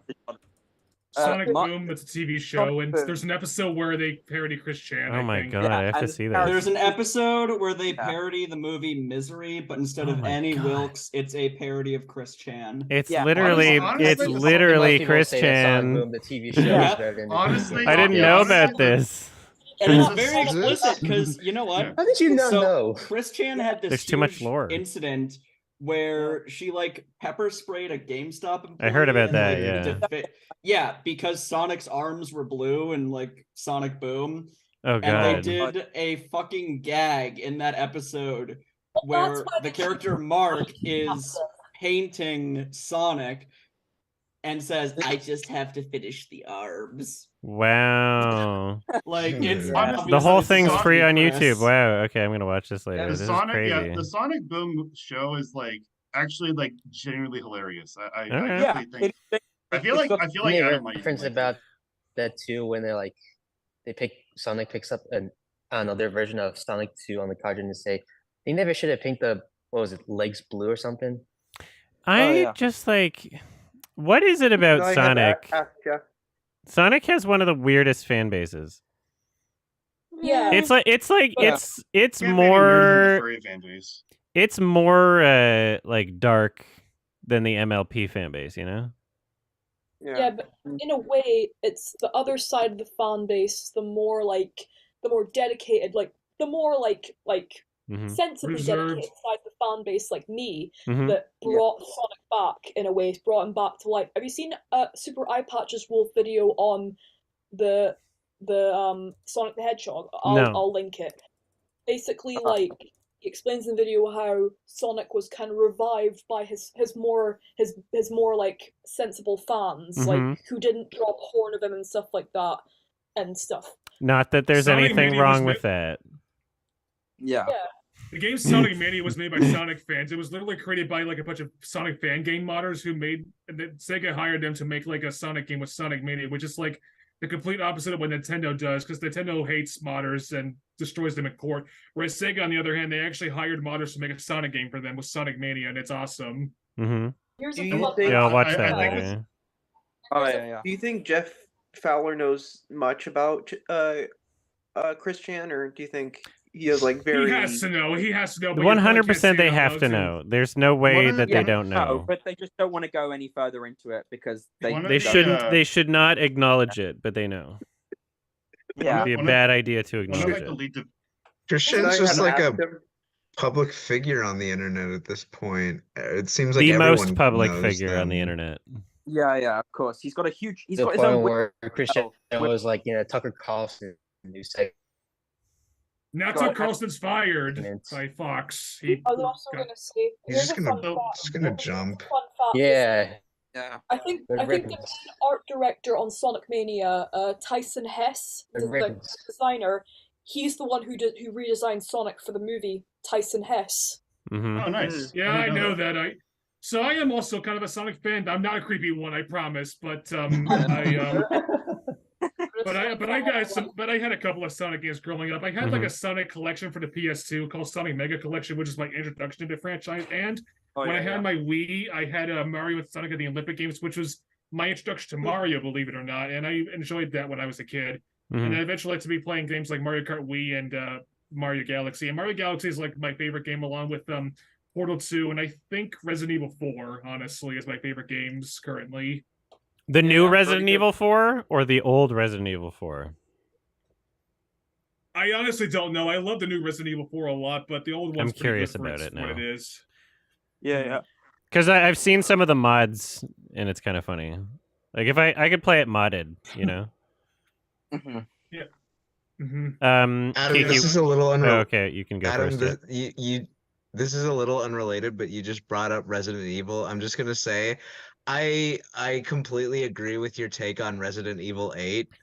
And it was just like, it was refreshing at the time because everyone seemed to love it. And I just didn't really see the hype. And like you said, none of it was scary. They made it less scary on purpose. Yeah, that was very frustrating. That's the craziest thing. Like, I kind of want to give it a to. second chance, but like, I don't know. I got like a significant portion through the game, and I just didn't really feel any point in continuing. But like, I don't know. Maybe I'll. But I was just gonna say your playthrough helped. I listened to it frequently when I was playing, so that was fun. Awesome. Yeah, it's crazy that they would admit to that. To making the game less scary. Resident Evil for babies. It was very derivative of 4 as well. My favorite Super Eye Patch Wolf video is where he just covered all of Riverdale, like the five seasons of it, and he just explained how it's like completely batshit insane. Riverdale. I've seen it. Yeah, I've heard funny things about it. Kiki, what's up? Sorry. Yeah, so I know it's past mostly now, but if I can touch please on the Marbio movie. Yeah. Barbio. Yeah, it's like Barbie. Oh yeah, Barbie. I actually I saw it Bar- with my friends when I was visiting them in New York, and I had a fun time with them, even though I didn't think the movie was very good. So yeah, I have to say, the fact that they featured the flippy, spiky guys from New Super Mario Bros. Wii automatically makes it a 10 out of 10. I clapped when I saw the thing. But yeah, it's like with this movie, I feel like they still could have had it succeed with a simple story if they put the energy into other things. Like, I feel like they could have gotten away with a simple story if they focused on something like the characterization of the characters and really like bringing them to life on screen. And it's like I kept seeing really this didn't. argument online where Yeah. yeah, it's like I keep seeing this argument online where it's like, oh, Mario games do not have story, therefore movie cannot have story. Play the games then, idiot. First of all, Paper Mario exists. Just saying. Yeah, it's Paper like, Mario stories are genuinely great. Yeah, it's like they're simple stories, but they have so much strong characterization that it like brings up the best aspects of that simple story, right? It's like you can have really solid jokes, you can flesh out your characters a lot, and if you focus on that along with some great action set pieces, you could have a pretty solid adaptation. Yeah. But another thing was like this movie didn't like there are some action set pieces I probably would have enjoyed in this if it didn't go so fucking fast. I didn't have time to really enjoy anything about this movie because it was so concerned with getting to the next thing. And it's like I liked seeing some of this stuff as someone who's been playing Mario games since they were a kid. So it's like, yeah, it's like they really could have done something here without compromising the fan service. It's so the shallow. Simplicity of it. It might as well have just been like a video uploaded to the Nintendo YouTube account promoting another game. It's like a really long cutscene almost, you know? It's barely a movie. Without credits, it's like an hour and 22 minutes. Yeah, it's literally just it doesn't even try to be a movie, which is annoying. It's like, well, if what you want to see is just like I see the thing, you can just see the thing not in a movie. Why even make it into a movie then? Also, just do a slideshow. Do a slideshow of the things. Or have like a thumbnail of the clip that basically suggests or what they're missing. Yeah, like we don't. Yeah, it's like my theater experience also wasn't amazing. Like, here's the thing. If it were for any other movie, this would easily be the worst time I've ever had in theater. Like, literally everyone was talking. People were taking pictures and videos with the flash on. There were screaming children. There was this group of teenagers bickering the entire time. And at one point, one of them cherry bombed a slushie on the ground and it got all over our jackets. Jesus fucking Christ. And it's just like, yeah, it's like pretty quickly I realized like, if you can't beat them, join them. Oh, yeah. So it's like, it was clear that what you're describing sounds like something something out of that It miniseries. Yeah, it's like no one clearly gave a shit. So just like, why should I? And it's like I found that the most funny jokes in the movie were the ones my friends were making. It's like, just like I don't think I'll just go with them. A single time. I chuckled near the beginning when he's like, "That's your problem," and they pulled the dog out of the toilet. I chuckled. Okay. I thought that was mildly amusing. The rest of the movie was too many toasters. As far as like character dynamics go in that film, I think Mario and Luigi was like probably the best part of the film for me. and they're not, and it's like, and they it's barely did basic anything. stuff. I know they barely did anything, but it was like I'd say much the better than beginning like had any some other problems. character Just interactions as I have soon as with they the went to movie. Mushroom Kingdom, there was just like I'm not saying basic. it's great. It's basic. It's like the simplest way you could have done it, but it's like the best character interaction in the film. I'm sorry, real quick. I'm just gonna say that same line in Abe's voice. Hold on. You know what they say? Well, toasters toast toast. Thank you. Oh, by the way, I forgot to mention this, but Cranky Kong's voice actor was brought up. Yeah, I swear he sounded like Moose from the Fanatic. He's Larry David. He's just supposed to be Larry David. It's Fred like Armisen. Sanders. It's Fred Armisen. Armisen. Like Bernie Sanders. I hated his voice. I don't know why. Film. Yeah, there was some weird shit going on. Travis, what's up?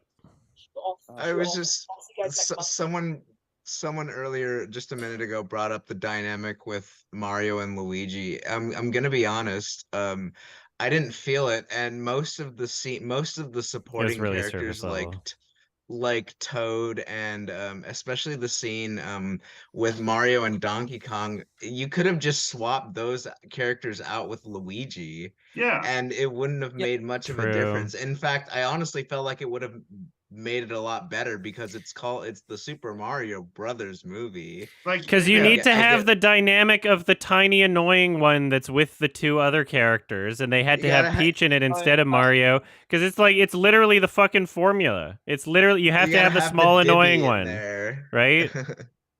Like Toad's being part of the games. Also, I'm gonna be honest real quick. I don't think the Peaches song worked for the movie. Not at all. He sounded like Jack Black. It was terrible. He's like he couldn't sing in the character's voice. Although I will say though, in Saber Sparks video, yeah. I mean, they did it. I think it's Saber Sparks. I'll see you guys next month. I'm gonna head off. If that's okay. Bye bye. Have a good one. Thanks for joining. Have a nice. Bye.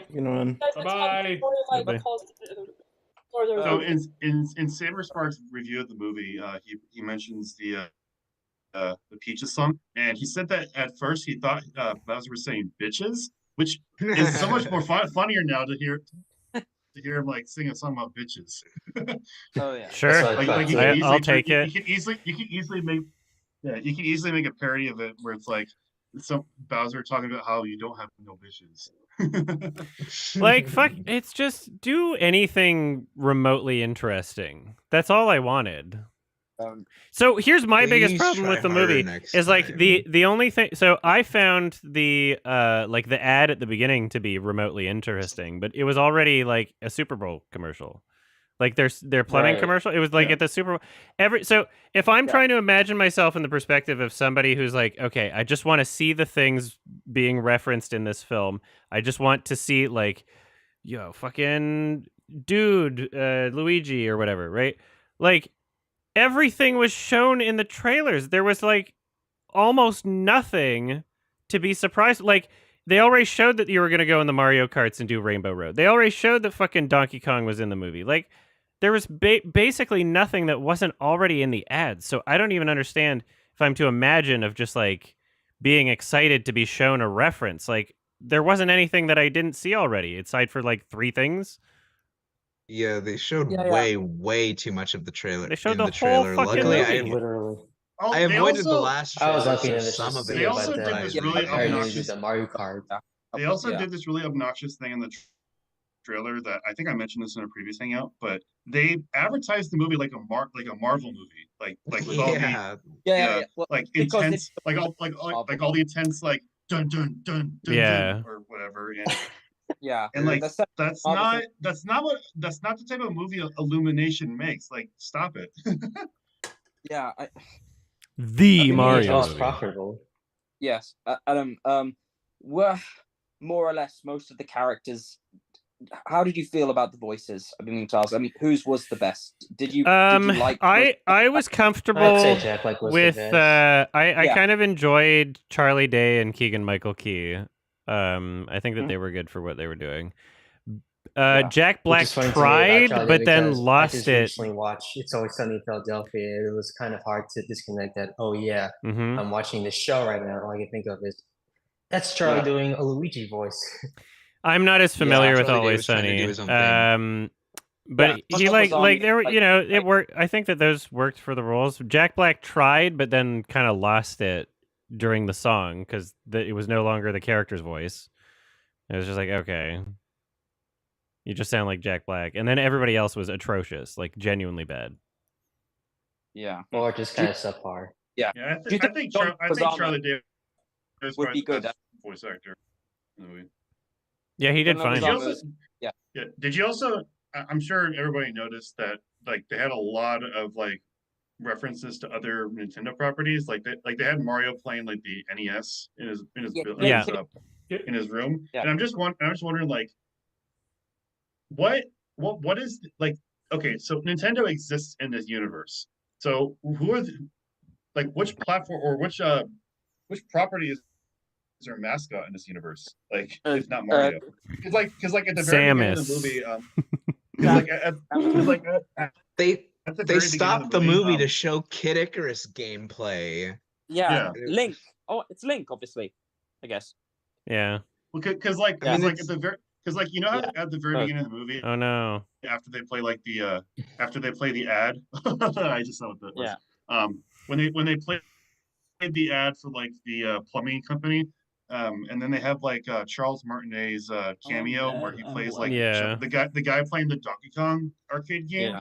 Like, is that to imply that there's still a Jumpman in this universe, but it just never became Mario?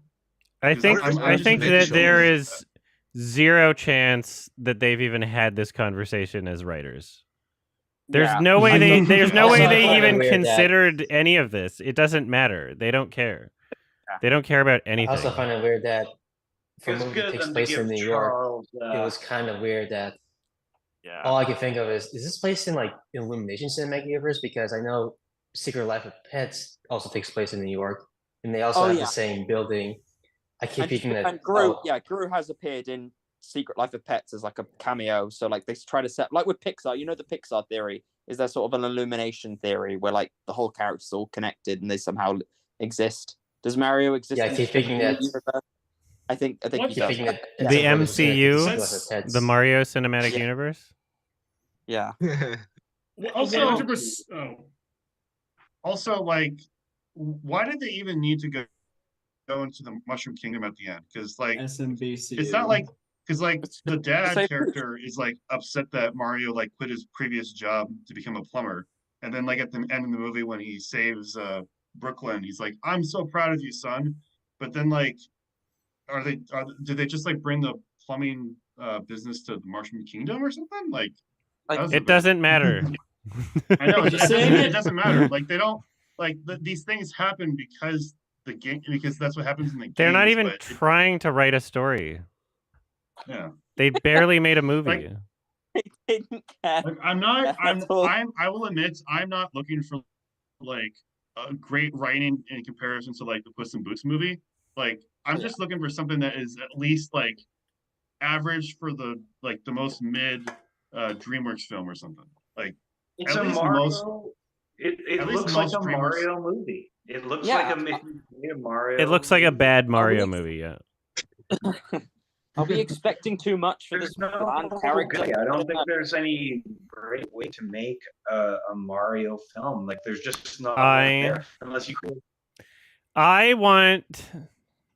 It's never going to happen, but I would love for Phil Lord and Christopher Miller to make a Mario movie, and for you to realize that it's not inherently the fact that it's Mario that means that it has to be poorly written.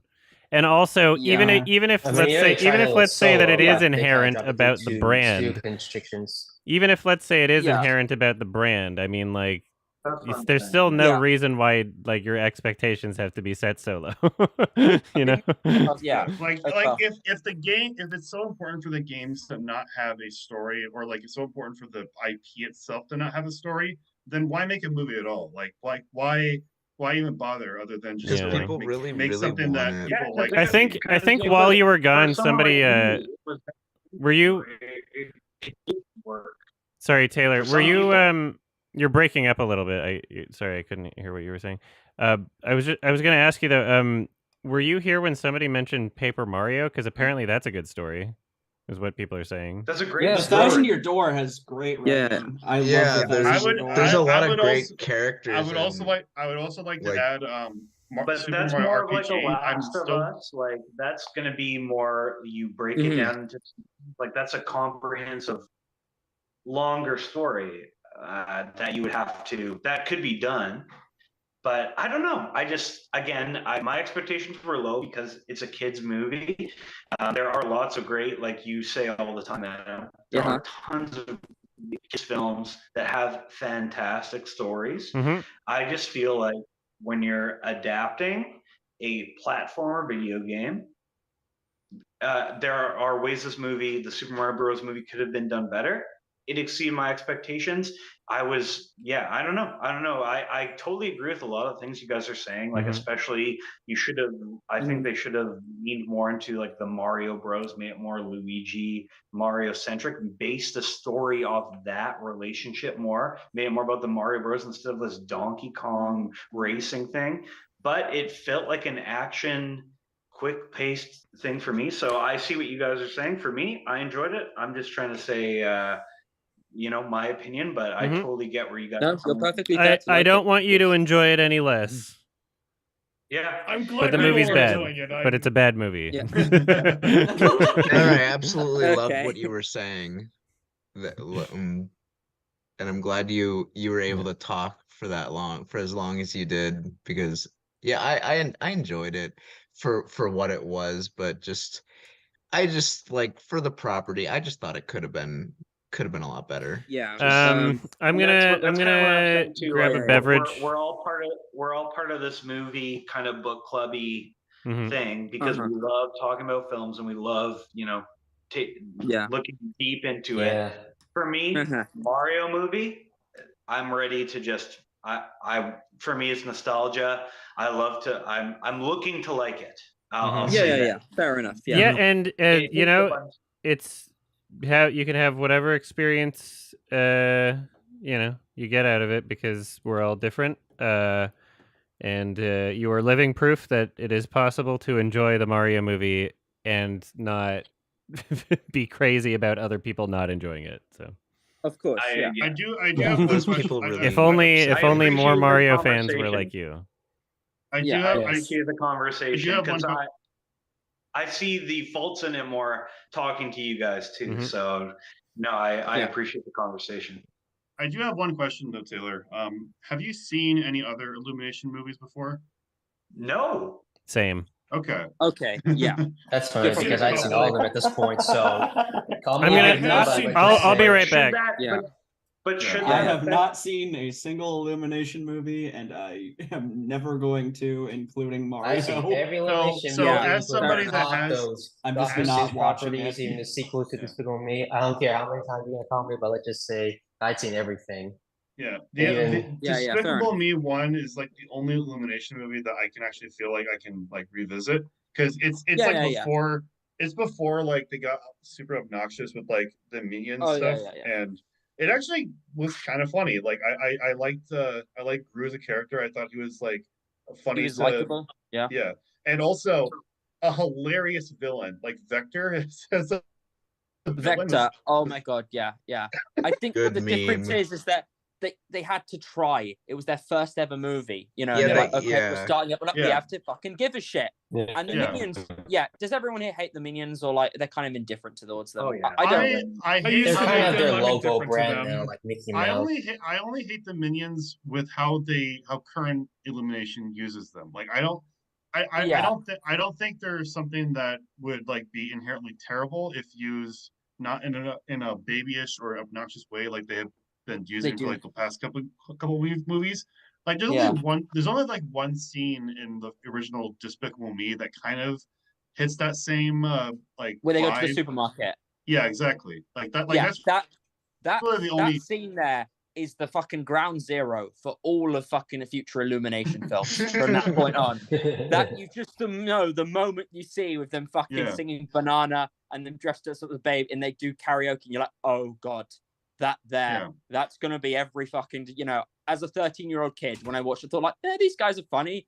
Little did I know throughout the whole 2010s they would absolutely explode. And it's more obnoxious for me because I live in England and the film. I don't know if anyone's seen Minions. You don't. If you haven't, I go hated fucking it. yeah. Well, I've seen everything. The So other thing too about the first Despicable Me movie is that like there's actual like character arcs. Like you actually get to see they actually Gru. try. Yeah, you actually get to see wants things. Yeah, you get to see Gru like actually grow to like not want to be like as much of a villain and want to be like a good father figure to the three girls.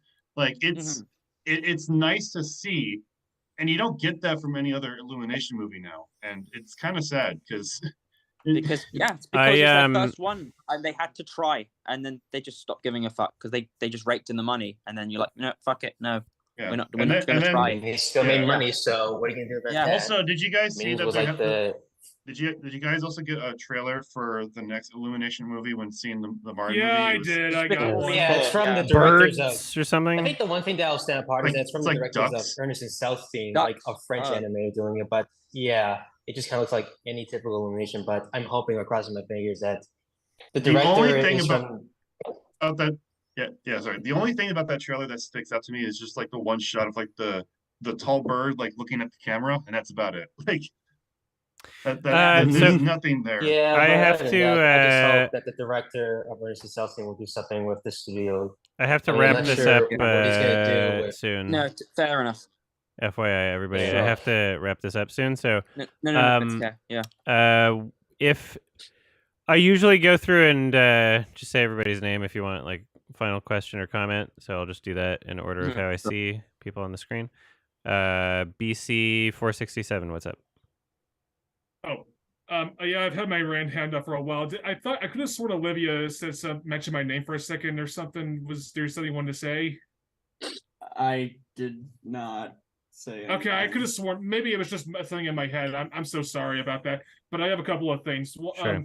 I guess one thing about the Mario movie that I think stood out is the fact that I also saw the Dungeons and Dragons movie, and that's a movie. Problem with the Mario movie was the fact. Yeah, Dungeons and Dragons was surprisingly enjoyable, but something I noticed about the fact that, I don't know. Something I think I did notice is how I know nothing about Dungeons and Dragons, but that movie does a pretty good job of like, if you know nothing about Dungeons and Dragons, then you can still enjoy the film for what it is because it has some fun humor and action scenes and stuff, and the chemistry of the cast works well, and it's all well acted and surprisingly good visual effects and stuff. But the thing that stood out to me is that the Mario movie you cannot watch that movie unless if you're a Mario fan or a literal baby, as you say. So that was something that I stood out about or something like that. Whereas Dungeons and Dragons, you can watch that movie without like knowing anything about Dungeons and Dragons. You can enjoy that film, and that was something that stood out to me a lot. Secondly, though, I have a question. So I'm gonna turn my camera off for a second. So you know how? Actually, no, never mind. You know how I meme hoodwink a lot? I have a question regarding that. Which version, and this is the stupidest question I thought about, but I had to know. Of the three versions of Be Prepared that exist, which one's the best? It's 1994 Good Lion King Scar, the stupid goat from Hoodwinked, or Buttfuck Scar from 2019 Lion King? I thought it was funny that they were. I thought it was funny that they were doing like the Be Prepared, even though it was like a different song in Hoodwinked. I thought it was funny. Yeah, that was a not bad song. I enjoyed that. But I think you already know what my actual favorite is, so I don't need to. I just had to ask that question because I forgot to ask that last Patreon hangout, but I had because I know you watched Hoodwink last time, so I had to ask that soon because I just thought that it was such a funny, stupid question. And then it is funny. There's like. Okay, I had one other thing, but I might come back a bit later to ask one more question, but I'll let other people speak for now. But sure, Jay, what's up? Jay, I was wondering about Beau's Afraid, but did anyone got to see it in the IMAX screening? Because I know they did that with this movie specifically, which is weird for an art house film. I went to a mall to see Beau's Afraid. I had to drive like an hour to get there. Yeah, I was not able to see IMAX just because their screenings are never that great in Canada, but it was couldn't complain about the theater that I saw it in. Really. I wasn't able to see it in IMAX, although I really wanted to. It was just very, very limited screenings. I was working. All right. Okay. So, was that everything, Jay? What did you say? Kiki got cut off. Well, I gotta go now, but thanks for the hangout. Thank you for hanging out. Bye, James. Bye, James. Nice Bye, talking. Adam. Bye. Thank you. Bye. Olivia, what's up? Anything? Okay. All right. Travis. I got a quick movie recommendation and a quick question regarding something that but I'm gonna get the movie recommendation out of the way. I don't think you've seen any well, not to my knowledge that you've have you seen any movies done by the director Federico Fellini? I think I have not seen a Fellini yet. I know. That's yeah. But I know I'm supposed to watch Fellini. I know I'm supposed to watch Edward Yang. I know I'm supposed to watch Wong Kar-wai. Yeah. There's a few that yeah. So I'm not unaware. I just haven't taken the plunge yet. Well, I could give you two recommendations. Why don't you give the recommendation to Alex and Ralph, and then they can. Yeah, you should recommend. You should I put it on my recommend Knights of podcast? Cabiria. Knights of Cabiria. That Here's was the really one of my thumbnail ones. for the next video. Knights of Cabiria or Nice. La Strada. Those are two great Federico Fellini movies to start with. I think They're it's both on- perfect. Kiki, your microphone is just absolutely screwed up. I second La Strada. Kiki, you're having some internet issues. We couldn't understand you. Oh fuck! It's okay. It's being goofed. I actually just remembered the third question I was going to Sure, ask go you. for it. Now, can I ask it? Yeah. Did you react to the? Yeah, I'll try. I was gonna. This is a quick. Sorry. Oh, wait. Okay, there we go. Right. So I was going to ask you. This is a quick question. It was the third thing I was going to ask you. Did you react to the new Cool Cat update video that Yes, Derek I did that posted? yesterday. Oh, you actually. did? Yeah. Oh, I didn't. I know I was went- 3 I weeks probably- late, but I was out of town when it happened. So. Okay, that's I all have wanted the footage. I'm going to work on it soon. Oh, nice. That's all. That's the third thing I wanted to ask. I lost my train of thought for a sec, but I'm done now. Sure, thank you. Was that everything you were asking before, Travis? Was the Fellini? Oh, I wanted to show off something. Sure, go for it. Really quick. Yeah, I got this recently for free at a local theater of mine, but I absolutely love the movie, and I'm aware it deserves a much better poster. But I was able to get a poster for the Nice, whale. the worst poster. Yeah, I was gonna Yeah. ask, did you what are your thoughts on the other official poster, the one by James Jean, I think is his name? Have you Let's seen look it? it up. The whale, at- James Jean. Is that the Is one that with official? goldfish? Yeah, I think Is it's it the official goldfish in now. a bowl or whatever it was? It's on the No, vinyl it's the soundtrack. it's the painted. It looks like it's pencil art or something. How do I describe this? Yeah, okay, yeah, it's the image that's on the vinyl soundtrack. Yeah, that's much better. It's Yeah, not shit.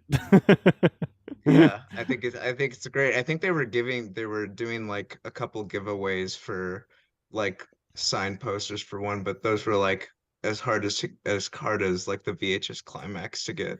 So Legit, like the whale official poster is like, what the fuck is your problem? Like, how do you release it's that? just- It's the most it's like- disgusting it's- thing. They're like A24 is currently memeing it. They're making like jokes about his appearance in Killers of the Flower Moon, and they're just tweeting out that Yes. picture. I think it's great. I think they're Weird. self-aware, but I don't know. It deserves a much better poster because I love that movie to pieces. I'll talk about that The next meme, time. the I have meme a is lot to fun in say. the sense of like the marketing only showed the one frame, the one image forever. That was a fun meme, but like, why'd you Photoshop it so shit? I know, Why'd right? you It's why'd Yeah, it you was so give him bad. like all these weird Instagram filters? Why'd you make him pretty? Like, what the hell They is? yassified him. Yeah, like legit. It's like, what's the intent here? What is the intent? Like, you can like, The average Smooth person whip. can look at that and be like, this looks disgusting. There's something wrong here. This looks so unnatural. Like, what did they do to his eyes? For the love of God, what happened to his eyes? All right, we're moving on. Thank you so Actually, much. Thank you. She said, Miguel, "For God's sake." For God's sake, thank you. Thank you for the correction. Yeah. For Did you God's call my sake. name? Yes. I realized that while I was editing it. I have a follow-up question to the last question I had the last time I was on here, which was about redemption and all that. I kind of have a dilemma that you may or may not be able to comment on. Sure. Where the reason why I asked the whole thing about redemption is because I have a dilemma where I know someone who knows someone who's canceled and is kind of a big figure and made a couple movies, and I'll be very vague about who he is. Sure. And my friend interacts with him and supports him and all that. And he thinks that the articles written about him are false, and the things that he's been accused of are false. And I don't know if my friend is like in denial, or if I should interact with my friend and have relations with this canceled person, or it's up to you. Just so like if you hanging out with your friend probably isn't like anything that you should worry about. If you get invited to things of that canceled person, just be aware, like, I don't know, you might show up in a picture with them, and if you don't want that, then maybe you shouldn't go. Yeah. You know, that's pretty much what that is, yeah. Like, it depends how much you believe the whatever it is. I don't. Yeah, I can't provide commentary on what I believe about this canceled person because I have to be vague. Yeah, I wish I could tell more, and so I could get a more direct response. But that's what I was trying to say.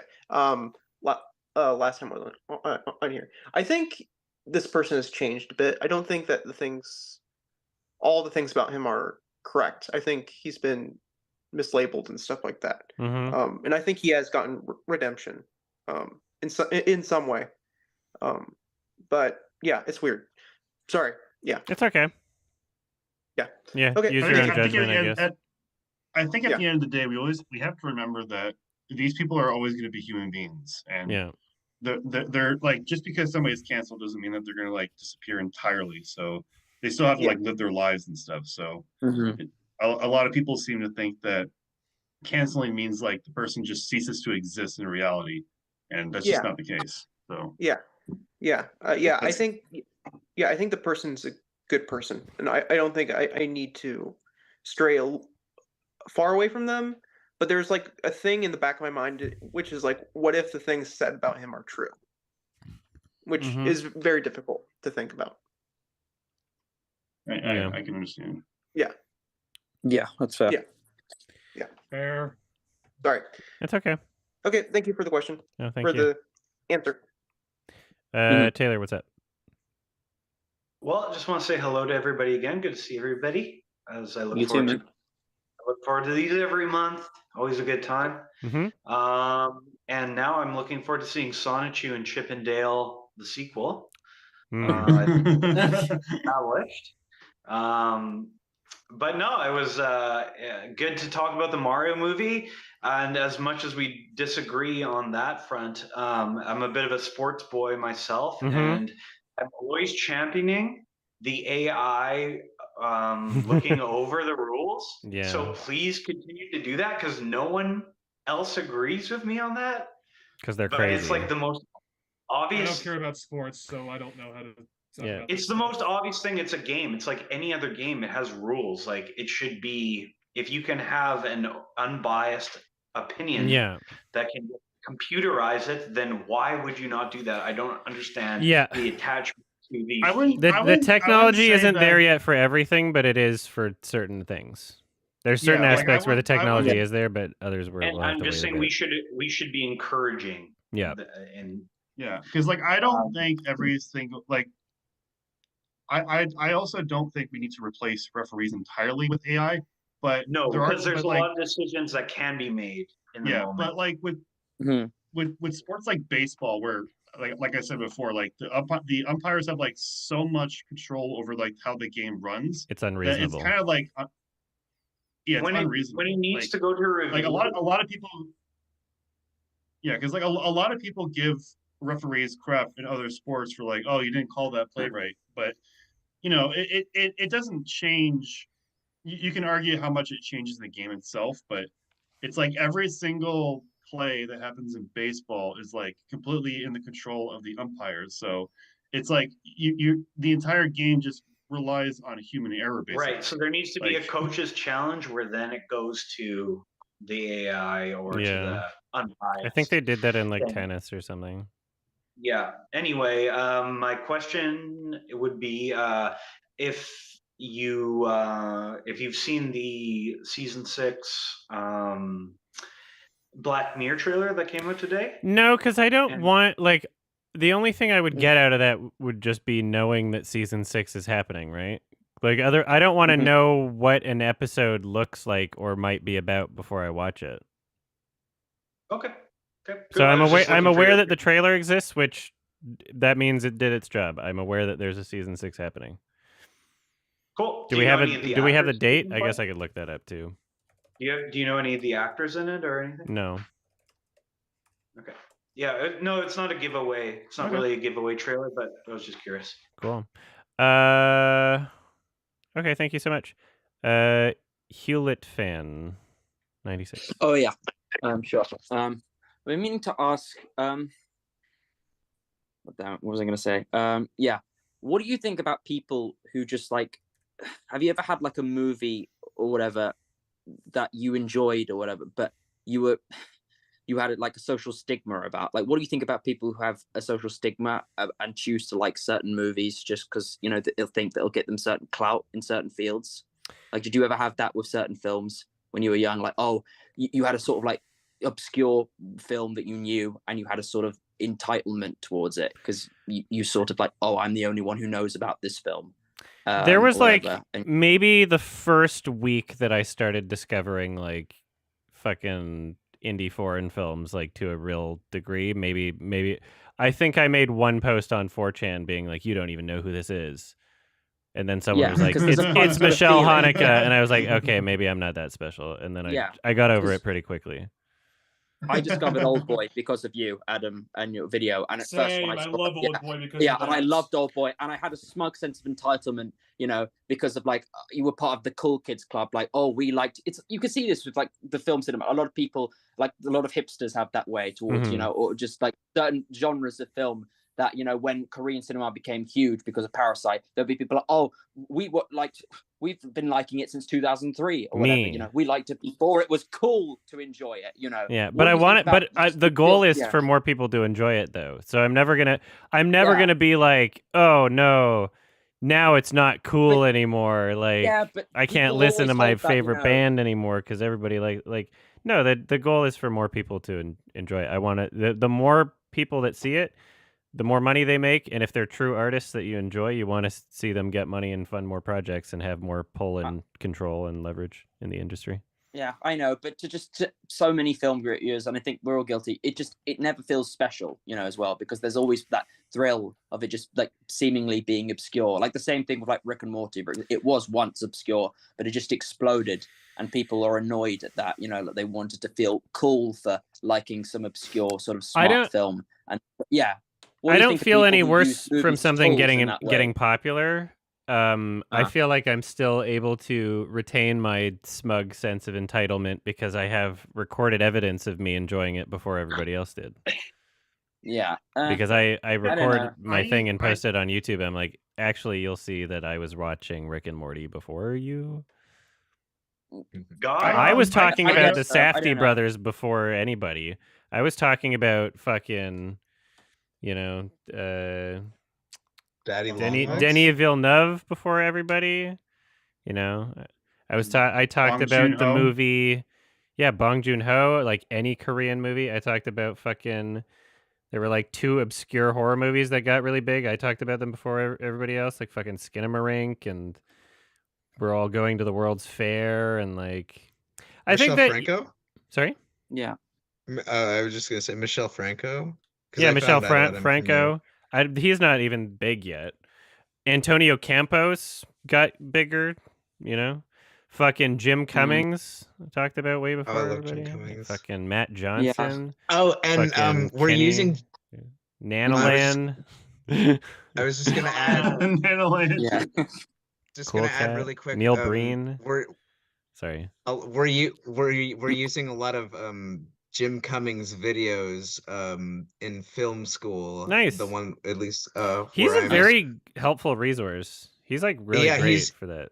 He's like, it's like I'm a genuine fan of him, and some of the videos that we were watching of his in class was like, oh, I've already seen that before. So it's just like content that I'm entertained by, and so it's cool. It's cool that he's getting his name out. I really think. Yeah. You know the cool thing. Oh, sorry. One more, 2 smaller questions. Go for it. Do you listen to any Furry music artists like Forlong? You ever heard of him? No, but there was a point where I used to. Fucking what was it called? There was like a big music pack of like 200 songs that I bought like when I was like fucking 17 or something, and I don't remember what it was. There was a variety of different stuff, but anyway, yeah, I'm not sure. There's Pepper Coyote. I listen to Pepper Coyote sometimes. Yeah. And one last thing. Yeah, sure. One last thing. Have you ever heard of a cartoon called Duckman, Adam? No. It's a really good show. Duckman. Check it out. Is it one word? Yeah, Duckman. It's the much better Rick and Morty. It was doing Rick and Morty in 1994. Yeah. With Jason Alexander? Yeah. It's really good. You can watch the whole series for free. I didn't know at it the was time good. if you want. It was a satire on like American politics in the late 20th, focusing on Duckman, the guy from Seinfeld, and just going through the it was basically South Park before South Park. And yeah, it was sure. Check it out. Cool. You might like it. Cool. Thank you. That's me done. Thank you. I was gonna say something actually. So sure. I'm in film school as well, and like one of the classes is called production. More specifically, I'm in a digital media production major, and for my final project in one of the classes, it was basically make a fake trailer for Terminator Dark Fate, because the reason I chose that film is because there was a contest that Adobe had where whoever made a trailer for Terminator Dark Fate the best would be the one that aired in theaters. So they gave us all the files. And oh wow! We had to add sound effects and stuff like that. And I had to submit. I just submitted mine earlier today. It was my first experience doing true editing, but it was awesome doing it. Even though it's for a movie that nobody gives a shit about, it was kind of cool doing like editing stuff. That's a cool thing. I hope they get paid though, because I don't want that to happen.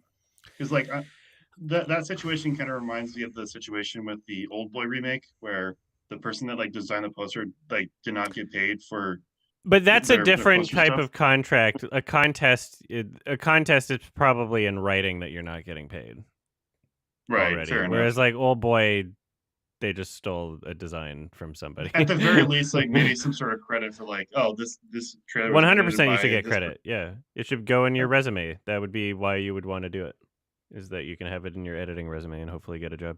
Yeah, that'd be cool. Yeah. I would like to do more editing, honestly. I'm using Adobe Premiere for the editing because it was the one they required you to use. But I would like to maybe start editing my own videos maybe someday or something. So just wanted to mention that because it was just like a cool thing I was doing for a project. And I have finals next week, so I got that to look forward to. Good luck. Thank you. Good luck. Excuse me. Travis, what's up? Oh, I didn't have my hand up. Okay. Oh, my bad. Sorry. I was just going through everybody before I end the thing anyway. You already did me. Okay, yeah. The order changed on my screen, and so I got confused. I'm sorry. Okay. Kiki, what's up? Yeah, a bit of a brief thingy this week. Also, I'm very, very hungry. But yeah, so are you excited for Nirvana, the band, the movie? Yeah, where did that get reported? That's the thing. It was like at the end of like a BlackBerry places. screener. So the first place I saw it was in the fan group on Facebook from a guy who met Matt Johnson randomly on the TTC, I think. Yeah. I could just ask Matt Johnson, but I kind of don't want to bug him about it. Fair enough. I could but just yeah, it's message like him. it started getting reported on in some other places, but I don't remember where it was. But it's interesting, like now that he's having a movie that's like relatively big, that he can fund a lot of this cool stuff. And I'm sure Blackberry's gonna be great as well. It was good. I wanted to go see if I could sneak into the Toronto premiere. Very fitting because haha, sneaking bitch. Yeah, but I don't think it was a public event, so I didn't want to risk getting blacklisted, murdered. Yes, and also because I had to help my mom move stuff out of her house because we're moving. So yeah, it's like next hangout I join, I'll have my own place. Oh, nice. So that's pretty epic. I think. I might be moving out of my parents' house in August, actually, so we'll see how that goes. I'm having a meeting about that tomorrow with the university I go to. That's right. dank. Yeah, That's it's dope. like lots of good things have been happening. I start my new job tomorrow. Thank fuck. What job did you get? Go. It's sales, but it pays more, and it's also not shitty. Okay, not as shit. That's nice. And yeah, and then my cats are coming back with me, so that's also great. Awesome. All right, thanks. Thank you. All right, easy games. All right, so 2 things. First off, I just want to mention that after I watched the Mario movie, I wanted to have a palate cleanser, so I decided to watch a movie I've been wanting to see for a while. It was Isle of Dogs. It was fucking awesome. I really enjoyed it. Yeah. Probably the first time that I've given a 10 out of 10 movie in like a long time too. So I really enjoyed that film, and I haven't You're seen. gonna see Asteroid City, the new Wes Anderson, this year, in June. I don't know. I've only seen.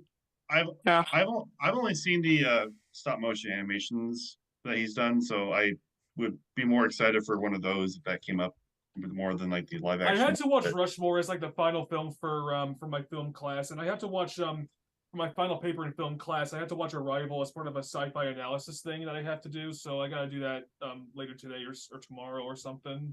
Yeah, but yeah, that was a nice thing to cleanse my palate after the Mario movie. So the other question I have, and I'll keep this very short. I noticed that you gave the DC League of Super Pets a 1 out of 10, and I don't think I've seen you mention anything about it online. I'm just curious if you could like give like a short explanation as to like what was terrible. I think I put it at the end of a video. You did. It was in the Patreon version of the Infinity Pool, Puss in Infinity Pool one. Okay, yeah.